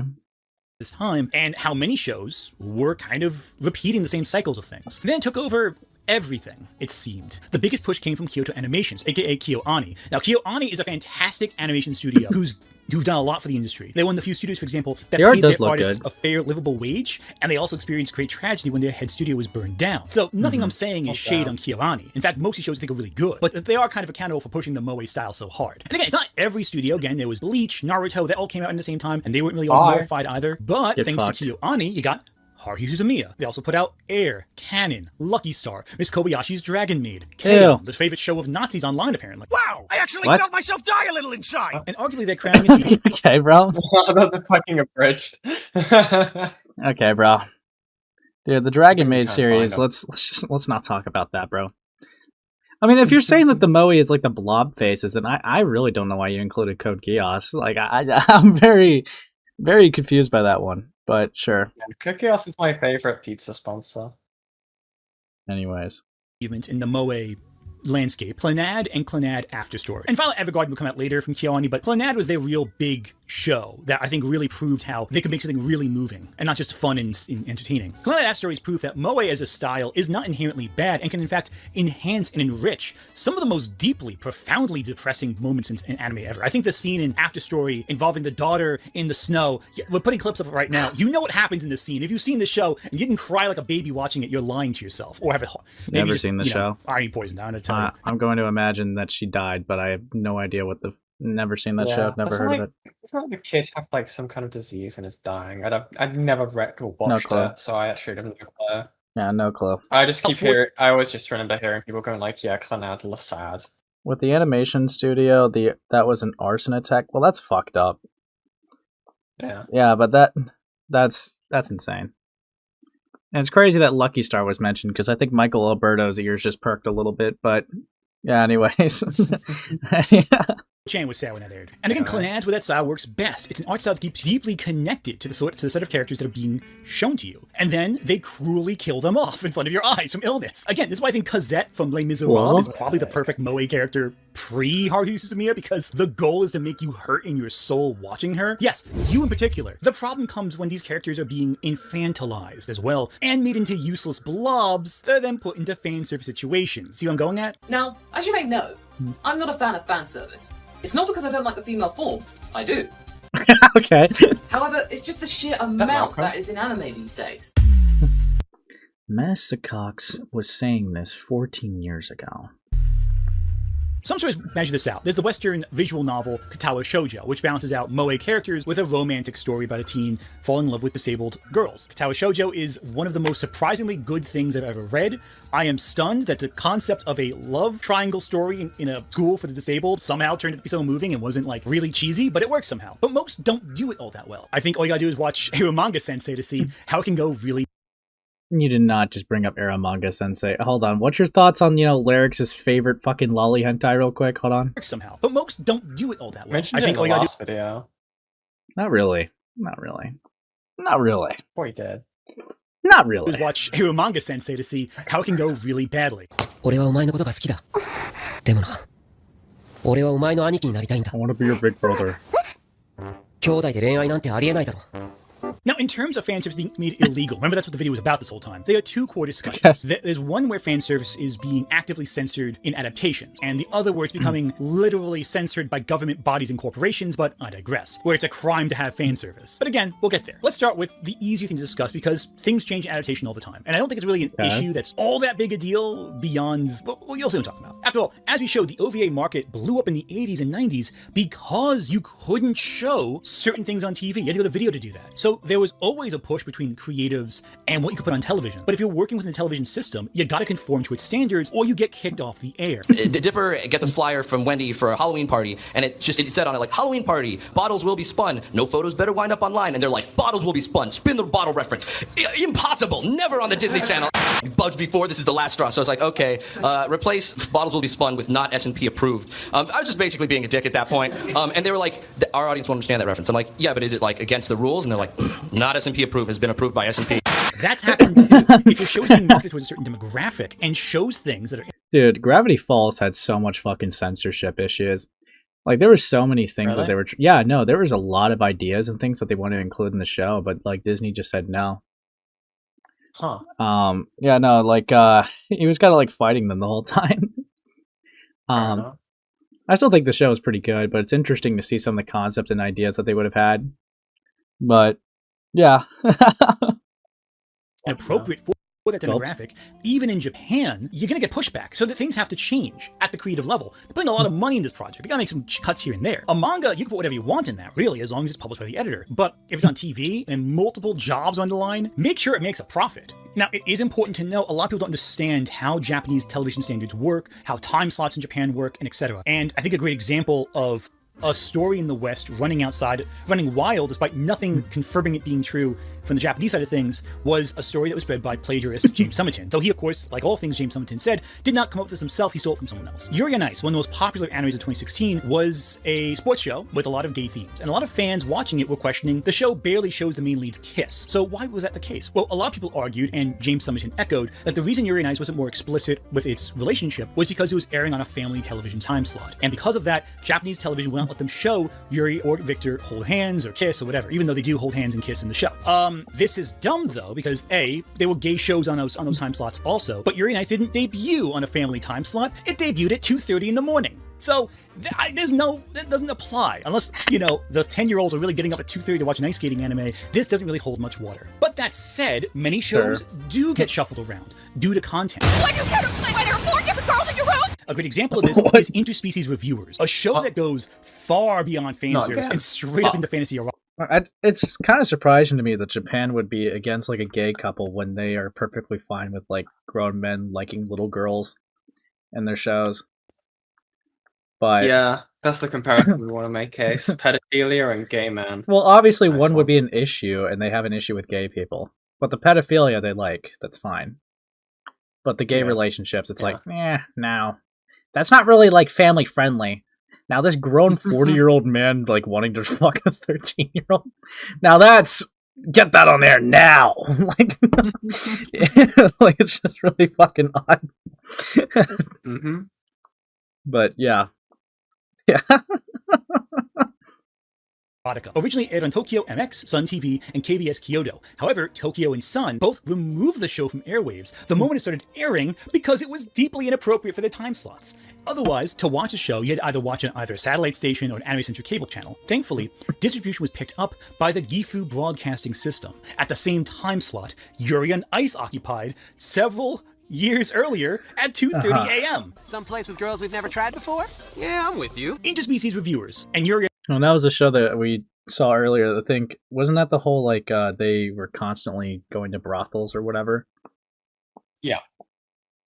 So gay kissing, no. Railing everyone in a brothel, yes. Odd. Why is Embrae waiting? We're not bringing in fucking Embrae, but I will check out Art Tab. I'm so scared. What is this? Huh? Metamorphosis? Whoa. I'm so confused. What does this mean? Well, that's a Deltarune reference. That's like that's the fucking God. Why am I his name? Jeppel. That's like the first world secret boss in like Deltarune Chapter 1, and he just says Metamorphosis. So yeah. Of course. Wow. Leave it to my audience to have like an autistic stim for Deltarune / Undertale content, but yeah. GG's. Yeah. GG's. You're being called a coward? Nice. Are you running from Embrae? Same time slot. Fuck, you know what? Fine. We'll just get a random fucking chatter in here. Embrae, what the fuck do you want? Okay. First off, I could explain fucking Japan, because I have a love-hate relationship. Japan is a fucking country that if you are slightly foreign, yes, it is a country. Did you know that? Now you know. It's a country, if you look slightly foreign, they'll just fucking hate your guts. Why are we... Gulps? Why? Also, secondly, it's very... I hate to be this person, but, like, of course they'll let a fucking kid get together with an adult. That's, like, pretty much fucking normal there. Hate to be that person, but yeah, it's very common to have sexual assault in there, and it's not reported. Interesting. Yeah. Yeah. Secondly, moe can't be described as like it's like an infection. It's feelings towards a character, but it also is technically an art style. But it depends on what definition you're going by, because I guess Lucky Star would fall under it. Yes, that show, but also it's more like just having feelings of affections towards said character. And not to be confused with Gat Moe, which is just, okay, you have a stoic character, and then it turns out they really like cats. And they're really cute with cats. That's it. Interesting. That's about it. Yeah, we're gonna nuke your house now. Okay. What's over there? Can you make sure my dog isn't there? Wait, no. Hold on.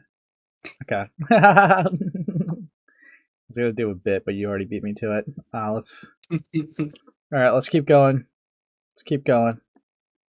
There's no reason they couldn't have shown them have more of a relationship. I don't know what to tell you. But still, now this explains why some shows do have to change between adaptations. Because if you want a certain time slot, you gotta do that. And even if you have a late night time slot, there's still some things you can't show on TV. What can be aired there is different what could be aired anywhere else. Standards are kind of weird though, of course, as you do. It's also important to note that not all changes between anime and manga are a bad thing, or administered by restrictions. Sometimes it's a creative choice. Cardcaptor Sakura, a show aimed at young teens, famously, the Cardcaptor Sakura anime altered a love story from the original manga between the characters Rika and Tarada. Now, who are Rika and Tarada? Well, Rika is a 12-year-old girl, and Tarada is her teacher, her adult late 20s teacher. You see where they changed this, and it's not just the dub, it was, the dub also changed it too, but it was at a fundamental level. It got altered at the animation studio. You see where they changed this? It's kind of a big deal. Now the anime has implications that Rika has a crush on her teacher. A little one-sided thing. That's okay.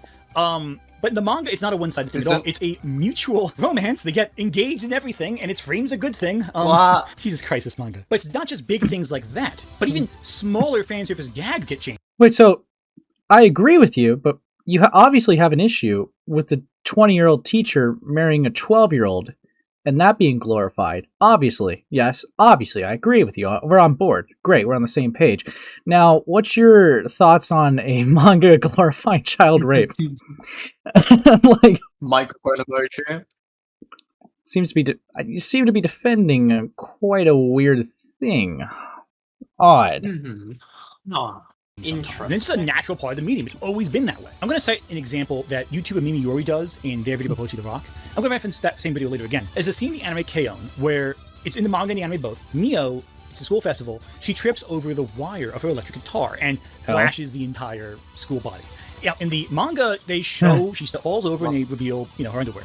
However, in the anime, they cut to a striped bowl of rice. And that's meant to visualize, oh hey, it's the same pattern as her underwear, and it's meant to show what happened without showing you explicitly what happened. This has been a big part of anime. They do this kind of stuff all the time, visual gags, to communicate more than they probably can show. Hell, want to go further back than that? Remember Dream Hunter Rem, that explicit OVA I mentioned at the start of the video? Remember that? The 80s one? Well, that got re-edited in a censored format when the character became popular with kids. And so, kids want to see the show. You can't though, because the first episode's erotica. So what do you do? Well, you change it. Yeah, so changes just happen in Japan, and they've happened for years. But because it was less discussed, you just didn't hear about it. It was all the time, but no one really knew about it because it wasn't widely discussed. But with social media and everything being easily shareable online, people started noticing the changes more and more and more that were always going on. And so if, let's say, an anime adaptation made an outfit from the manga less skimpy, maybe a scene where someone is naked is maybe with a bathing suit or, bra instead of nothing, it'd be a big deal. Such was very famously the case with Bocchi the Rock, an anime adaptation made by Cloverworks that takes a 4-panel gag manga and makes it into a pretty good full-fledged comedy. It became a big hit among anime fans and Japanese audiences. But among the changes that a subset of people online got really upset about were all the removed cases of fan service. For example, Bocchi's chest is smaller in the anime, and that's reason enough for nerds online to complain about it for months. There are entire channels devoted to complaining about Bocchi the Rock, an already liked anime.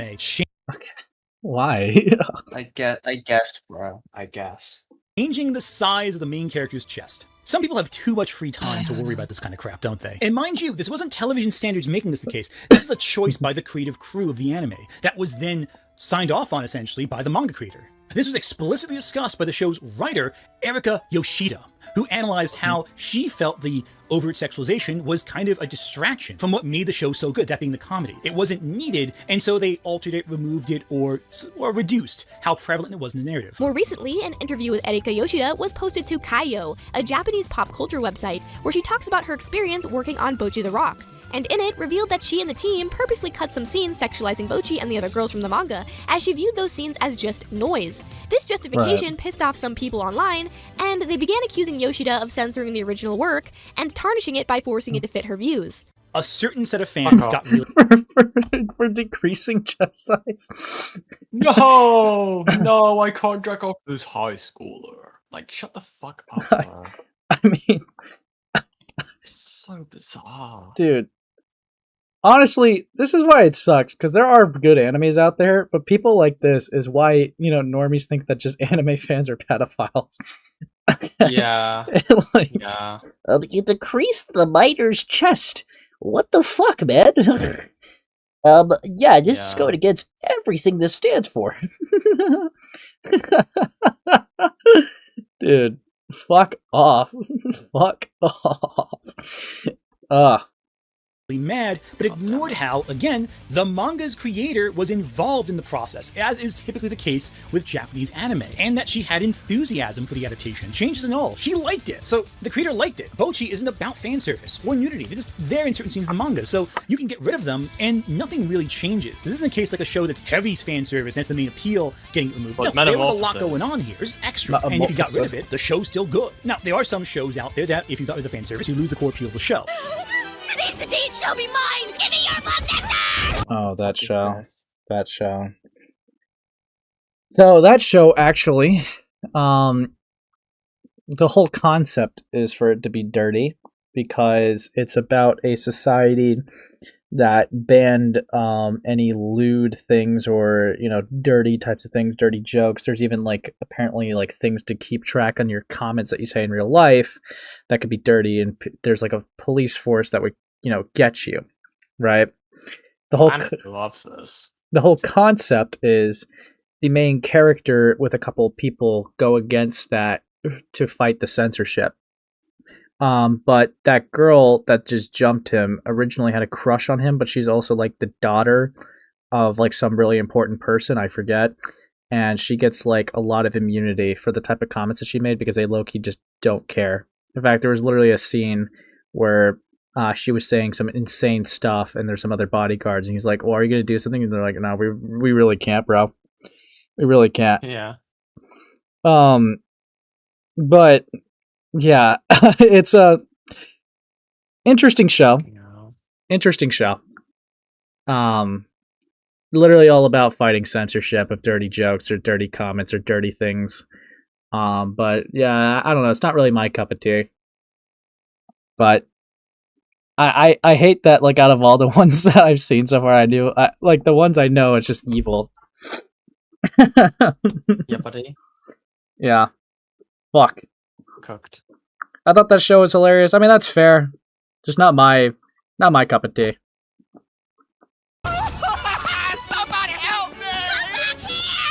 This begs the question, why not make a better story? But there's stuff like Interspecies Reviewers where the content that is shocking is the appeal. It's style as substance, as opposed to style over substance. But I think the major problem here is that channels like, say, Chibi Reviews, who create short content on responding to every case of censorship and controversy in the anime field, they kept talking about it. That's okay.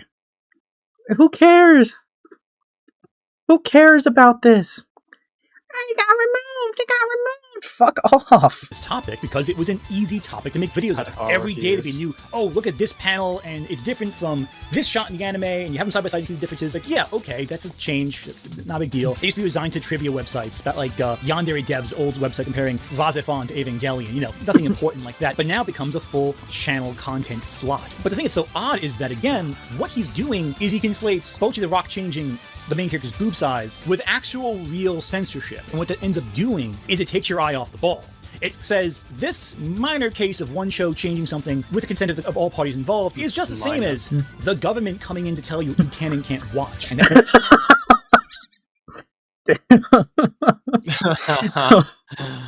Brother. Awful phrase for him. Dude, you got him, Anthony. Skies and everything. Yeah, I mean, I guess Chibi Reviews is going to be an easy layup, right? Yeah. Dude. Fuck me. That's where I come in, because I don't think that first thing matters all that much. Creative choices are creative choices. There's reasons they do things. Complain about TV practice and standards, is a big deal about it. But the government coming into your home to tell you what you can and can't watch, that's where I start to get worried. You know, I agree to an extent, but based on the way that you started this video and the type of shows that you said you were into, I can't help but feel like you feel a little personally attacked by some of the laws. Yeah. I don't know. You even did like an FBI open up meme against yourself in the first video and started this off with, is it illegal? Is it illegal to watch stuff? And it's just like referring to like making lolly illegal. Yeah. Fucking hell, man. I don't know. I have no idea. I'm not going to claim that Anthony's into lolly. I have no evidence to support that. The way he's arguing is a little odd and suspect, but I don't know. I think it's really weird, though, from what I have seen, that you have considered something like Metamorphosis to be fan service, and all you're going to do is cope about it. Define fan service, and we can have more of a specific conversation about it. But so far, it feels like you're conflating fan service with dark themes and like just dark things in shows. Yeah. It's really weird, bro. Really fucking weird. Yeah. It has the vibe though, yeah? know, okay, right? buddy. Yeah, it's just vibes, man. Just say shit, man. Yeah. As well as when private companies bully other companies into conforming to their standards of practice for profit, I guess. They are actual problems facing fan service heavy material, as well as any material that has anything erotic, even mildly, in it. I just passed my new law decreeing that all geeky dweebs be thrown in prison. Corporations and governments are pushing back against all of these. Noticeably, payment processors like Visa and MasterCard have, over the last several months, began pushing back on distributions for anything containing erotic material. I think the idea of these big companies, these credit card companies, these processing companies, really kind of dictating what people do, essentially creating their own laws, is a thing for massive concern. Now, this is well known known this part. During December 2025, the Australian organization known as Collective Shout pressed Visa and MasterCard to deny service to itch.io and Steam for their collection of erotic games. Both platforms began to bend the pressure from Visa and MasterCard, removing or delisting games from their site that didn't meet a... Oh, thank you for the 5. All jokes aside, Ant Issue is thinking that he's smarter than he actually is. Yeah, I've recognized that from the beginning. Thank you for the 5, though. Yep. Specific set of standards and criteria. This included several visual novels from Japan, as well as games with LGBTQIA themes and furry games. Odd how often those later two get conflated with, like, erotica? You know, they're not really...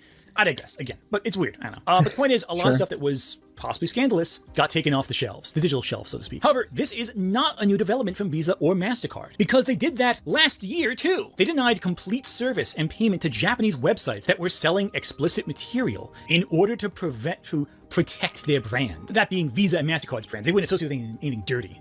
Thank you, Mr. Chairman. Just on that point about Visa and MasterCard being successful businesses, I think you figured it out, haven't you? And customers matter to our business? Maybe is it because that Visa and MasterCard are effectively monopolies? They control 80% of the market? This is classic monopolistic behavior, and yet your testimony here today is you don't want any competition. And this was confirmed by Seton Kitney, the president of Visa Worldwide Japan. Many Japanese websites Monopoly's don't bad. allow payment processors from Visa and MasterCard anymore at all, opting instead for direct payment from your bank. This includes Nico Nico, Melon Books, Torano Anna, DLS Site, Fontia, Manga Library Z, and Fanzia, among many others, have made it so you can't pay with Visa anymore because Visa keeps bullying them in what they can sell. Companies are preventing you from buying this for yourself, and it's just getting worse because what they are preventing from buying, it's unclear what constitutes as inappropriate to them. It could be something mild. The language is so vague, you can't even determine Metamorphosis. Because Visa is indeed very much restrictive, and what they're saying is that they're not putting in filter terms, but they are saying they're looking at the type of content. And to make matters more frustrating, government bodies have begun censoring anime as well, and instilling legal punishments for explicit material. And it's not just America either. You've probably seen an article over the time of someone being a very explicit manga and arrested for it, or being stopped at the airports for it. And that happens. People have had to explain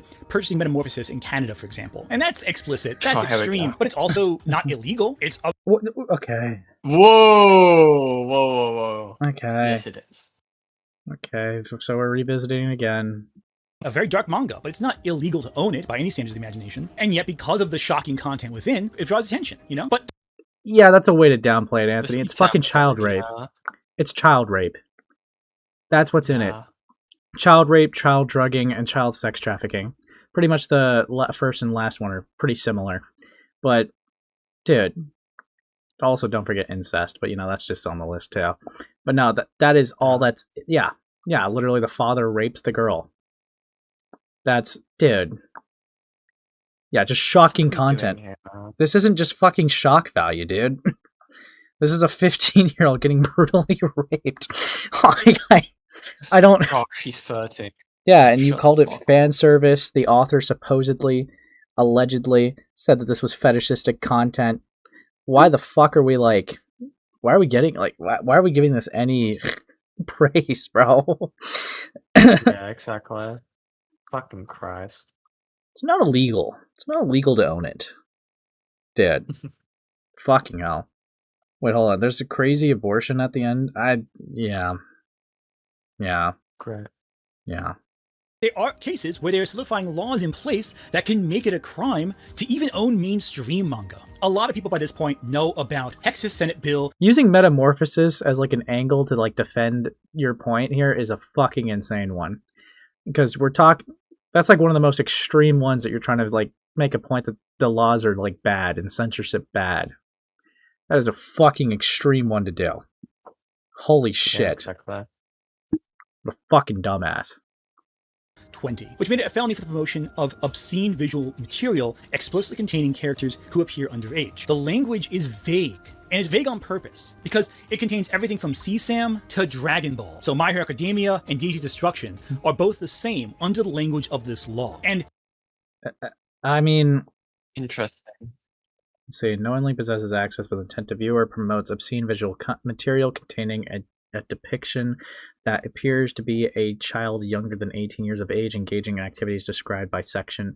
So yeah, I mean, it's media. That's not really vague. I guess if the argument is, like, obviously you can't have, like, a perfect thing to put a blanket statement over something, but the law is clearly against content that would be, you know, a minor being sexualized or in that type of setting. right? That would be Right. the argument. That's not really vague. Weird, weird sweeping. Yeah, I couldn't imagine anything else to be under that section unless it is unironically a really general thing. Yeah. Fucking hell. Not specifically sexual, but I don't know.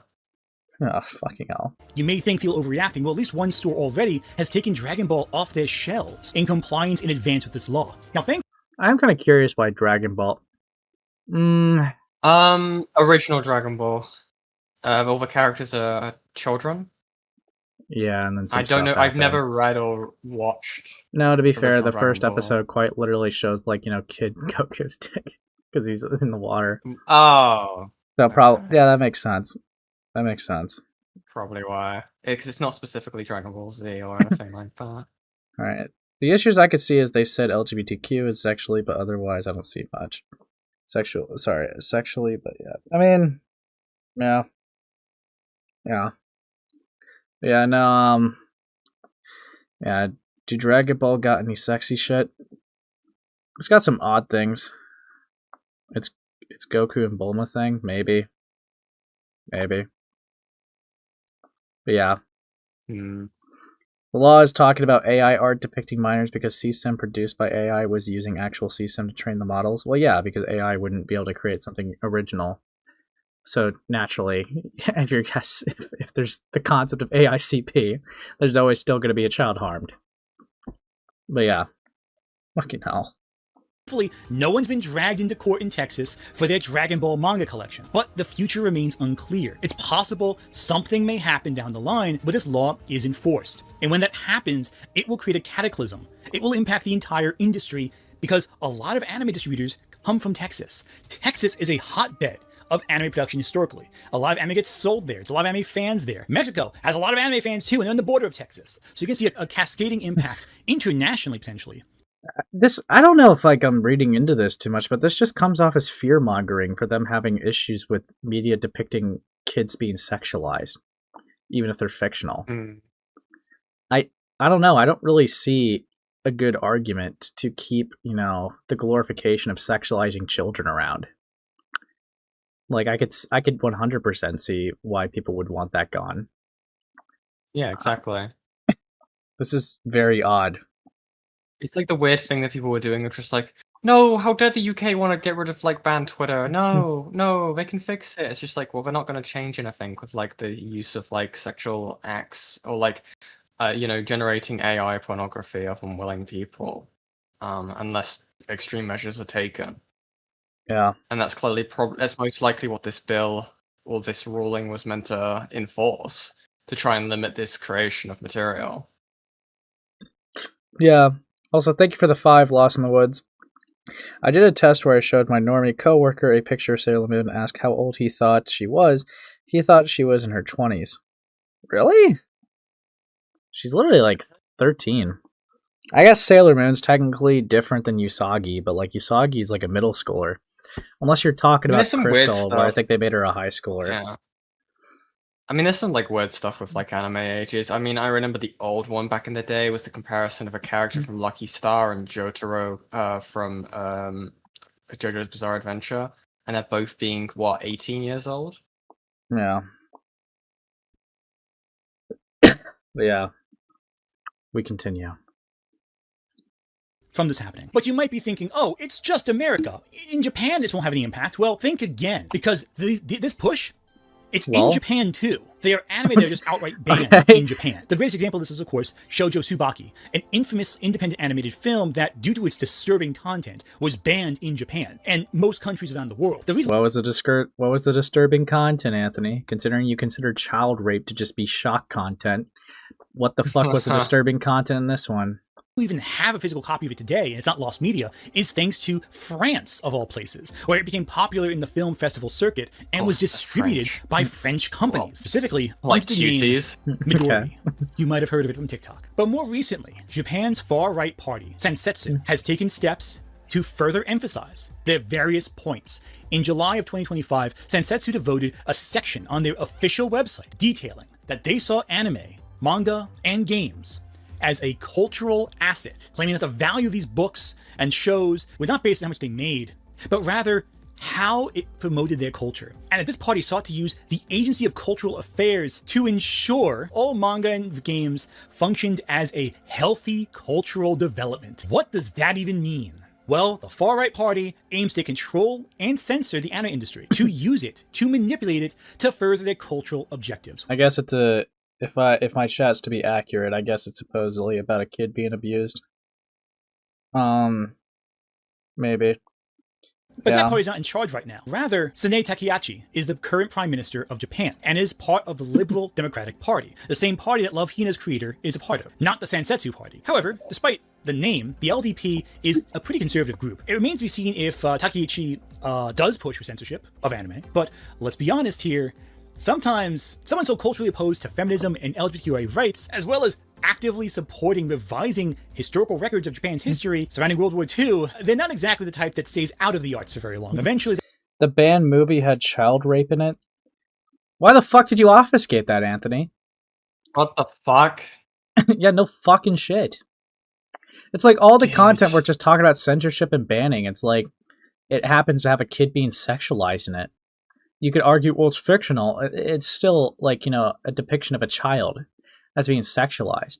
What the fuck is with this fear-mongering of, dude, they're trying to take away good medias away. It's going to change everything forever. Yeah, Lolicon and Shotacon, you're never going to fucking see that ever again. You can kiss that goodbye. Dude, fuck. Fuck off. Might be a reason why earlier parts of Berserk weren't adapted. Makes me think. Yeah, like, fuck me, man. They will push back, or eventually companies will bend the knee to conform to the agenda presented by the Prime Minister, to further fit their perspective. But then again, this group has also pushed back and censored it before. There were laws that Japan tried pushing to censor certain types of explicit material in Japan, and the LDP is heavily responsible for voting against said measures, including laws that would have made CSAM a bigger deal in Japan. As many remember, the creator of Rurouni Kenshin got a slap on the wrist for his collection of that. So I don't really trust the LDP to have the best interests in mind for that topic. You know, let's change gears. It's getting a little depressing. But there's another element to this whole story, another side to this that people are not talking about. Do audiences even want fan service anymore? I wish I could hear what they were laughing so much about. What? They were laughing about how bad you are at life. I mean, yes, I know some of you do, but do audiences in general who consume anime want it? Well, that's trickier. No. You know, that's more scandalous than, say, maybe there's a reason why certain anime change the clothing of certain characters. Maybe the companies are trying to market to an audience who increasingly doesn't like fan service. Netflix has confirmed that half of its user base has watched anime at some point. The anime market is pivoting to include Western streamers and distributors as a major asset of its market value. And it's not just America or Europe, but China, India, Brazil's a big market, Italy's a big market, Africa. A lot of countries and a lot of cultures are really in love with anime, and the Japanese media is realizing, hey, we gotta promote to them too. We gotta get them involved because they're paying customers. They buy the stuff and they have to keep going. They have to keep making their bank. Before they were a small part. America in the 2000s and 90s were not a huge market for anime, but now they're one of the biggest. And so they have to appeal to that demographic to keep selling manga. And while some creators have pushed back on this Americanization of anime, studios are noticing that that's a big part of the market share. And for better or worse, a lot of Western audiences don't want all that erotic stuff in their shows. Increasingly, they become more critical of it. And many have actually said, explicitly, they think there's too much of it in there, and it turns them off the product if they see it too often. A recent study done by the UCLA Center for Scholars and Storytellers found that teens... I think, honestly, fan service, I think, if we're going to talk about it like that, you know, like the spicy, saucy stuff, probably served a lot more utility back in the 80s and 70s or whatever, because the internet and social medias wasn't really that big of a thing. So it's like if you wanted to see saucy content or, you know, some like spicy content, it was a lot more limited of where you can go. And when you had certain outlets like that, like shows like that, it kind of provided like an outlet for that back then when there wasn't much, you know, to originally have for options. But like nowadays, it's like if you include it in a show, it could kill the vibe, and if someone really wants to, like, you know, tend to themselves, they could just go to other sites that, you know, it has nothing to do with plot. So it's like, I think that that would probably be like, that would be my guess of why fan service in shows probably is not as effective as it was back in the day. Not necessarily because of quality change, but because of, like, just limited resources of that type of content. But yeah. I guess I could see that. That'd be my guess. My type of fan service is fighting. Yeah, cool fights is kind of fucking sick. Yeah. Yeah. True. Fucking hell.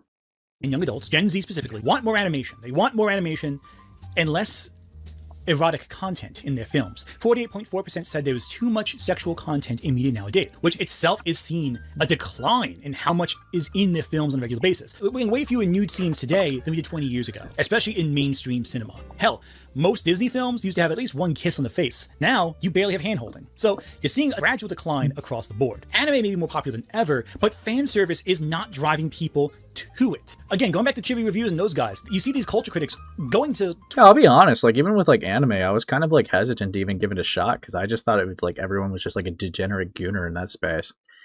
And I thought that all anime was just, like, some weird, degenerate, creepy, taboo type of fan fictions, and I just, like, I didn't really want to touch it. I think my first show, properly, because I don't really count Pokemon, because I did like Pokemon a lot, but that was obviously more child-friendly.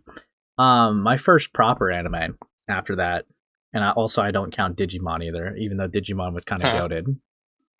True. I would say it was One Punch Man, unironically.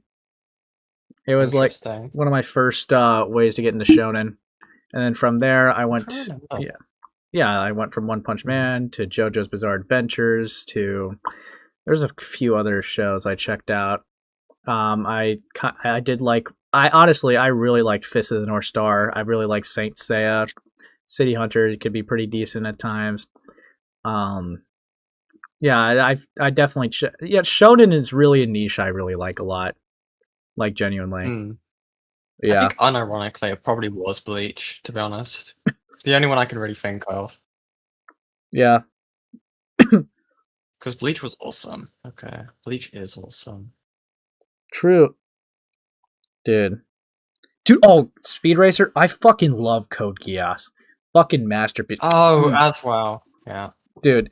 Jibun wo sakai na se na na na na na na na na na la da da da da da da da da la da da. Dude, I fucking You might like Code Geass. The moment I've been waiting for is so close, like it's right next to me. Yeah, I like it. Guess, bro. Whatever, dude. Whatever. But yeah. Ace Space favorite Saint Seiya character? That's kind of hard. It's been a while since I watched it, and the names are kind of escaping me a little bit, but it wasn't Pegasus, it was the blue one. God, the name is escaping me right now, though. But he just had such fucking aura when he, like, showed up in the show. Like, he didn't even really fight the guy in the stage at first, and he just kind of, like, tough guyed it off, and just, like, fucking mocked his opponent. It was pretty sick. I'll lie. Would we count... Can we count Yu-Gi-Oh? Oh, what's up? Can we count Yu-Gi-Oh? If we're not, even if we're not counting Digimon or Pokemon? No, doesn't count. No. Okay. Because I used to watch a lot of Pokemon. It was Pokemon GX that would air on. I think it was like the free UK like kids app or like kids broadcasting show. I think it was called like Boomerang. I think, and it had like not Pokemon. It did have Pokemon. At Yu-Gi-Oh GX. I love the GX opening. Also liked Monsuno. Yeah, see, the name's really fucking escaping me right now. No, not Blue Warriors. Blue game on. Shirt guy. Dude, it's really fucking with me. Come on. Yeah, so... Dude, oh yeah, Cygnus. That's who he was. This guy was like one of my favorites, if not the favorite. Okay. Yeah, he had like a cool ability too. Hold on. Ability. Yeah, like he got like really cool drip. It's very like it was very cool. It was very cool. I really like Cygnus. But yeah. It looks cool. Yeah, I'm getting like I'm steering away from the point. We got to go back into the child rape fanfics, I guess. Fuck. Yeah, we can't have fun on this channel. Okay. Nope. No fun allowed. Twitter and saying, ooh, this guy didn't like the fan service in the show, as though it's a big news story next to government crackdowns on content, but like... Are you Latino? Usually they're the only Saint Seiya fans you find in the wild. No, but I got into Saint Seiya because I had a Hispanic individual show it to me. And I'll just leave it at that. But yeah, I know in Mexico that they literally have like statues at like airports. So I'm aware. Honestly, maybe that's the voice that the companies are listening to because they're the loud, maybe not the louder voices, but they're the more common voices. You know, who's buying all this? Who's watching all this? The massive market share or the smaller niche market share? There will always be shows for that niche, but maybe the reason that these other shows aren't having as much in that it's explicit is because they're trying to appeal to that larger demographic. And that's becoming more prominent the bigger the audience becomes. And even in Japan, let's be honest here, audiences from the 80s are different from audiences in the 2020s. You know, there's a total difference there. And I don't think it's a good thing. I don't think it's a good thing because I think a lot of moments in anime, both modern and older, are elevated due to its frank discussion of erotic media. And it's not just, you know, me, a cynical person, saying that it's getting less sexual. Look to the anime veterans. Yoshiyuki Tomino has made some choice comments about stuff like Your Name being far, far, far too clean in its depictions of romance. It's a trend across the board. But maybe there's something else going on here. Hey, Space, could you answer my question, please? What was your question? Hold on, let me... Am I crazy to say that I want PBS Kids characters to beat the living daylights out of each other? LOL? Dude, we already got that. Arthur, like, you know, punched his sister. That was really fucked up, man. I've been an anime fan for a very long time, and I've seen some wild shows, and some of them are really great, but a lot feel the same. They feel repetitive. The cycle continues and continues. Unless it's extremely chaotic or distinct, it becomes white noise to me. I'm more moved by character moments than... Literally just admitting that you're desensitized to gooder stuff, okay. But whatever. Yeah. Thank you for the 5, Zelia. Speaking of no fun, Ant was in the Stardust. Yeah, we talked about that. Yeah, the Stardust Valley weight gain server in 2025. I have no screenshots, sadly, to show. So take that with some salt. Yeah, no, we did talk about that a little bit. Lol. Fair enough. Also, I will say, Gray has patiently been waiting in waiting room for like the last half an hour. What the fuck does Gray want? I want to also say that Japan's a country. What do you want? I've been fucking watching you, Gray, for quite some time. And you think you could just wait in my waiting room? Fucking disgusting. You had me waiting for almost 30 minutes. Yeah, you know why? But I wanted to add to the manga portion. Damn. What? But I wanted to add to the mentions about the Bochi manga is that a lot of the manga industry kind of not great.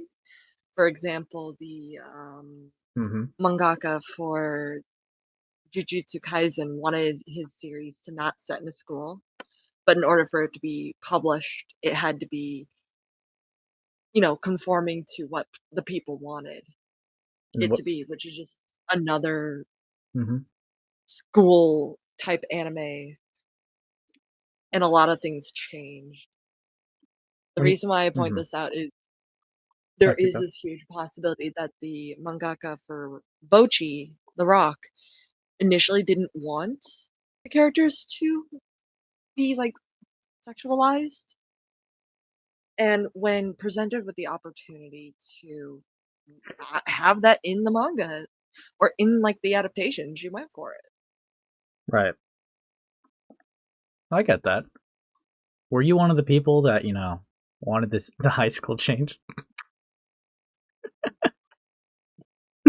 I'd rather mangakas explore their original idea, yes. Yeah? Because some of it's good, some of it's not so good. Just let creatives feel themselves out. Not in the way Ant likes, though. So what's your thoughts on child rape being glorified? Microphone emoji. It's evil. It's vile. It's disgusting. You don't think it's just shocking content? Yeah, you don't think it's just shocking content like Anthony says? Anthony's a freak. Interesting. I'm sorry. He's a freak. Well, I'm glad we got that on the record. Dude, I really got to get through this. Dude, people are going... No, there's no one else going to go into the waiting room. No, everyone that's in the waiting room, Abyssal Gray is the last one to call in unless you're a content creator. Like, you know... Yeah, because I'm clout hungry. Rawr. Now, chatters, you keep talking in Spurgatory. Okay. You can have fun with it. Yeah. Gray, is there anything else, or should I, like, annihilate you? No, you can send me into the void now. Right, You we'll know- start over there. Yeah, you know, I think, personally, they need some friends, Gray. Okay. Yeah. Suffer. Yeah. No! Let me out of here! They could spread the news. They could spread the Yeah. Okay, anyways. Received. Look. The plot and ideas of the narrative than I am animation loops I've seen 100 times at this point, and done better in the past. There are moments in shows like Dan and My Dress Up Darling that kind of incorporate fan service with plot and characterization, emphasizing the confusing and exciting times characters are going through when they're first coming to terms with their interests in He looks kind of like people. Lily here. I It's think, not Lily. Fuck. personally, a great scene Evil in My Dress Up Darling that is a fan service scene that really helps further the plot is it's in the first season, so at the end of the first season, and it's where Marin and Gojo, they spend an evening at a love hotel. You know, hijinks ensue and all that. And it allows us to kind of see these characters who are definitely friends with each other and are flirting with the idea of becoming more than that, and their tensions between the two of them, their shyness, the insecurities. There's a great little moment where Gojo grabs Marin's waist, and the visual communicates how the little touch sends a new sensation throughout her whole body, throughout Marin's whole body. But it's quick and short, and it's done through visual shorthand that communicates exactly what they're trying to say very quickly. And it focuses more on the characters' faces, their reaction And it gets to this interrupted by a phone moment of call. touch. It shows us just enough to tell us what's going on, but it focuses more on how the characters feel. It's a character moment rather than a fan service moment, but fan service is sprinkled throughout the whole scene. Some fan service sequences feel voyeuristic, which I think can also be to the show's benefit. And a good example of this is the anime Neon Genesis Evangelion, which is, I think, a very voyeuristic series. Throughout the whole show, we're told repeatedly that we're getting lots of fan service on the way. Next episode, there's gonna be fan service, and like, okay, you prep yourself for it. You expect your cheesy guy. You know, Gynax was known for this. They're known for the Gynax bounce after all. So into the Gynax show, promising fan service, like, yeah, okay, we'll get to it. And you're waiting, and you know, Daikon. You think, oh, Daikon 4 and 3 had all this stuff. Gumball he's all this waiting. Stuff. I think it's gonna be something similar to that. Waiting. It's teasing. He's It's prepared. teasing. It's teasing, and you're waiting, and you're getting more uncomfortable, and then you get what you asked for, but you realize it's not what you wanted. The first hint of it comes What do you in the mean by scene that? where Shinji walks into Rei's apartment. Early in the show, it's the first, I think it's the 5th episode. He has to deliver this nerve badge to her. It's like a company, an organization they work for. And he's in the apartment, and it's completely minimalistic. There's no sense of personality here. It's like a broken set of Shinji's dad's glasses on a. I haven't on a even counter. watched He the looks show, his own and way. He's here, this picks him scene's up, he looks at him. bleak. And in walks Rei, who's just come out of the shower, bathing, whatever. And, you know, it's a teenage boy in a room with a girl he knows who's completely naked, except for a towel on. And the scene what's so uncomfortable is it's shot in almost complete silence. There's all the sounds of mechanical noises outside, and you can see Shinji's discomfort. It's like the same scene with Marin and Gojo from My Dress Up Darling. There's tension, it's uncertainty. You know, it's a girl, you know, who he likes. But Rei has no reaction. The only reaction, that's not true. She has one reaction. She's pissed about the glasses being touched. She doesn't care that Shinji sees her naked, or falls on top of her, or does all that. She has no outward reaction to it. And it's deeply unsettling. It's deeply uncomfortable. You think, oh, it's a fan servicey scene, you've seen it 100 times, but Rei's lack of a reaction makes it go from, oh, it's a cheesy scene I've seen 100 times before in another anime, to this is actually really disquieting, and I don't. So you could recognize that that's not fan service, but but even like with Asuka just having like a mental breakdown, yeah, that's pretty good fan service. I want. Yeah, Or, thinking about the mother who tried to kill her. dude, what the fuck is this? Suicide. Oh, and Rei's a clone of his mom. Yeah, I forgot about that plot point. Yeah, I'm good, bro.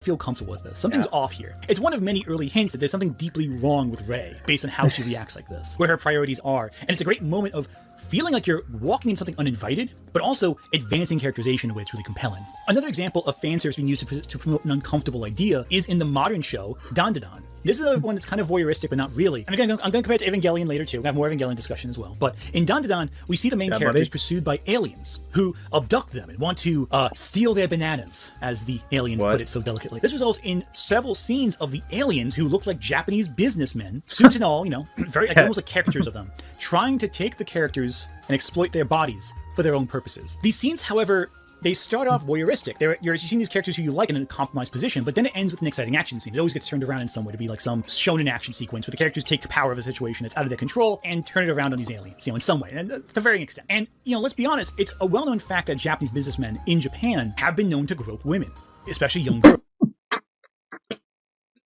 Hold on. Honest, it's a well-known fact that Japanese businessmen in Japan have been known to grope women, especially young girls. Yeah, buddy. Interesting Interesting stuff here.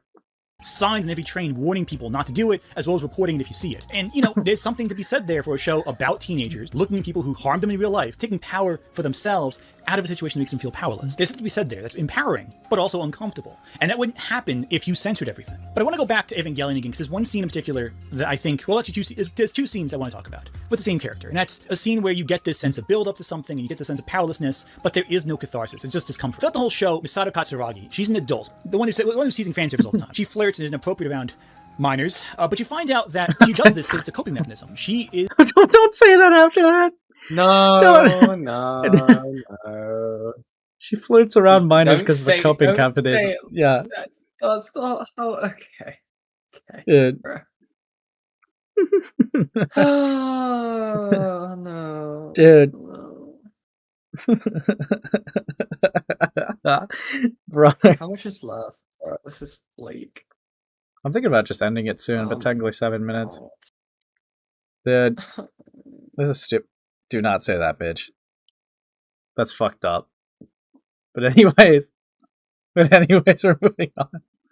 Is a traumatized person who has seen some horrible stuff, and the only way she can process her grief and pain is through hypersexualization, specifically either presenting herself as a flirty, careless, carefree person, or by intimacy with people like Kaji, her male love interest. And there are two scenes in the show where we see them make love. And the first time, both times towards the end of the show, after teasing this relationship between them. First time, it's at the end of episode 20, Shinji just got absorbed by AV Unit 1 and got burst out of him. It's a whole burst out of her, it's a whole thing. But Misato and Kaji afterwards have a moment of intimacy, a private moment together. And the camera lingers off the couple. It lingers on like the corner of the room, a mirror. And you're left in almost complete silence. There's no music, it's just you hear the sounds of sheets rustling, and that's it.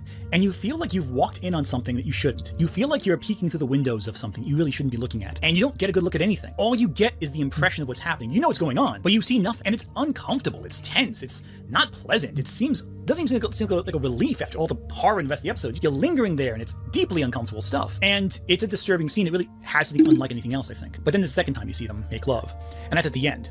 There's a sequence in Evangelion called the Instrumentality Sequence. The Instrumentality Project, this whole thing that's being teased at the whole show. And at the end of the series, characters' experiences blend, and other people are able to witness every thought you've had hidden your whole life. All your That's odd.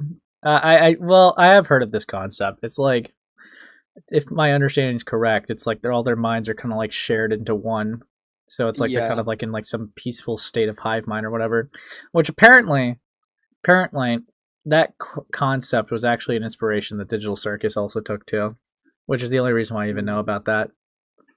But yeah, basically it's the apocalypse event at the end of Evangelion.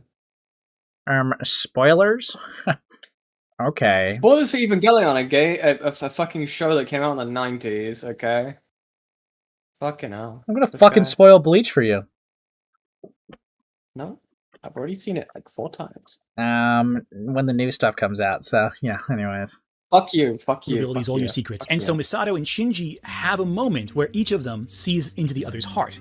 And Shinji sees Misato's memory of Kaji in college where they made love. And you see this from 2 angles, depending on what version of the ending you're watching. If you're watching the end of Evangelion, the movie version of the scene, you see Shinji watching the scene happen. And it's always shot, but you just see their feet. You don't really see anything explicit. And you see Shinji kind of dealing with this uncomfortable scene, and Misato saying, this is a part of me. You have to understand this is who I am, this, that, and the third. In the anime ending, though, I think it's really interesting, the original series ending, you just cut to Misato looking at Shinji, looking over her, and her screaming in horror over it. Her feeling profoundly humiliated, vulnerable, as though she's, not just like angry, but like deeply hurt and afraid that she'll be judged for him seeing her like this. It's intensely voyeuristic and intensely disturbing. This is not a scene that makes you feel good. It's a scene that makes you feel depressed. You feel miserable watching from both angles because you're seeing people at their most vulnerable, being examined clinically.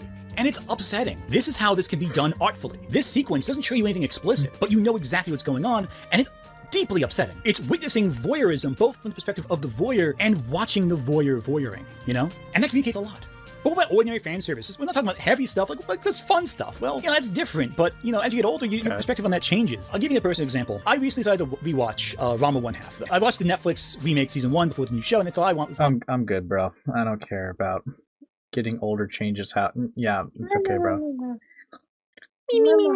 I think we've seen enough. I think we've learned that Anthony Gramuglia is a cuck. No.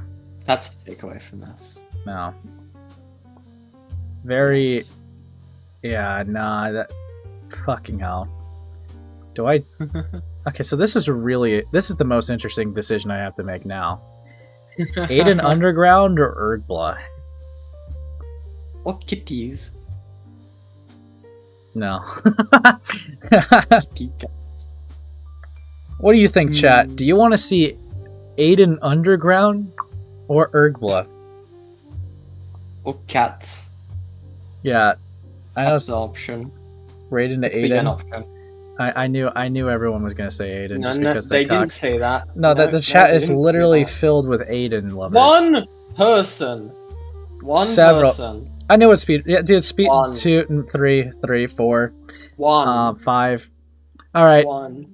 All right, guys. Hold on. Honestly, kitties. There's more kitty votes. Kitten votes. Kitten votes. honestly, to be honest, guys, like, I'm gonna be real.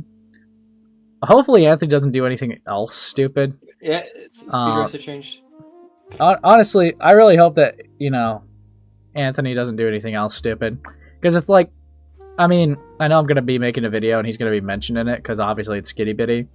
But like, after that, surely he doesn't just be like a fucking idiot again, right? Like, he's engaging so deeply with like Sai and like every time that she's like A-logging. And it just happens to also just be an L of his. And he's just not taking it well. He's just doubling down.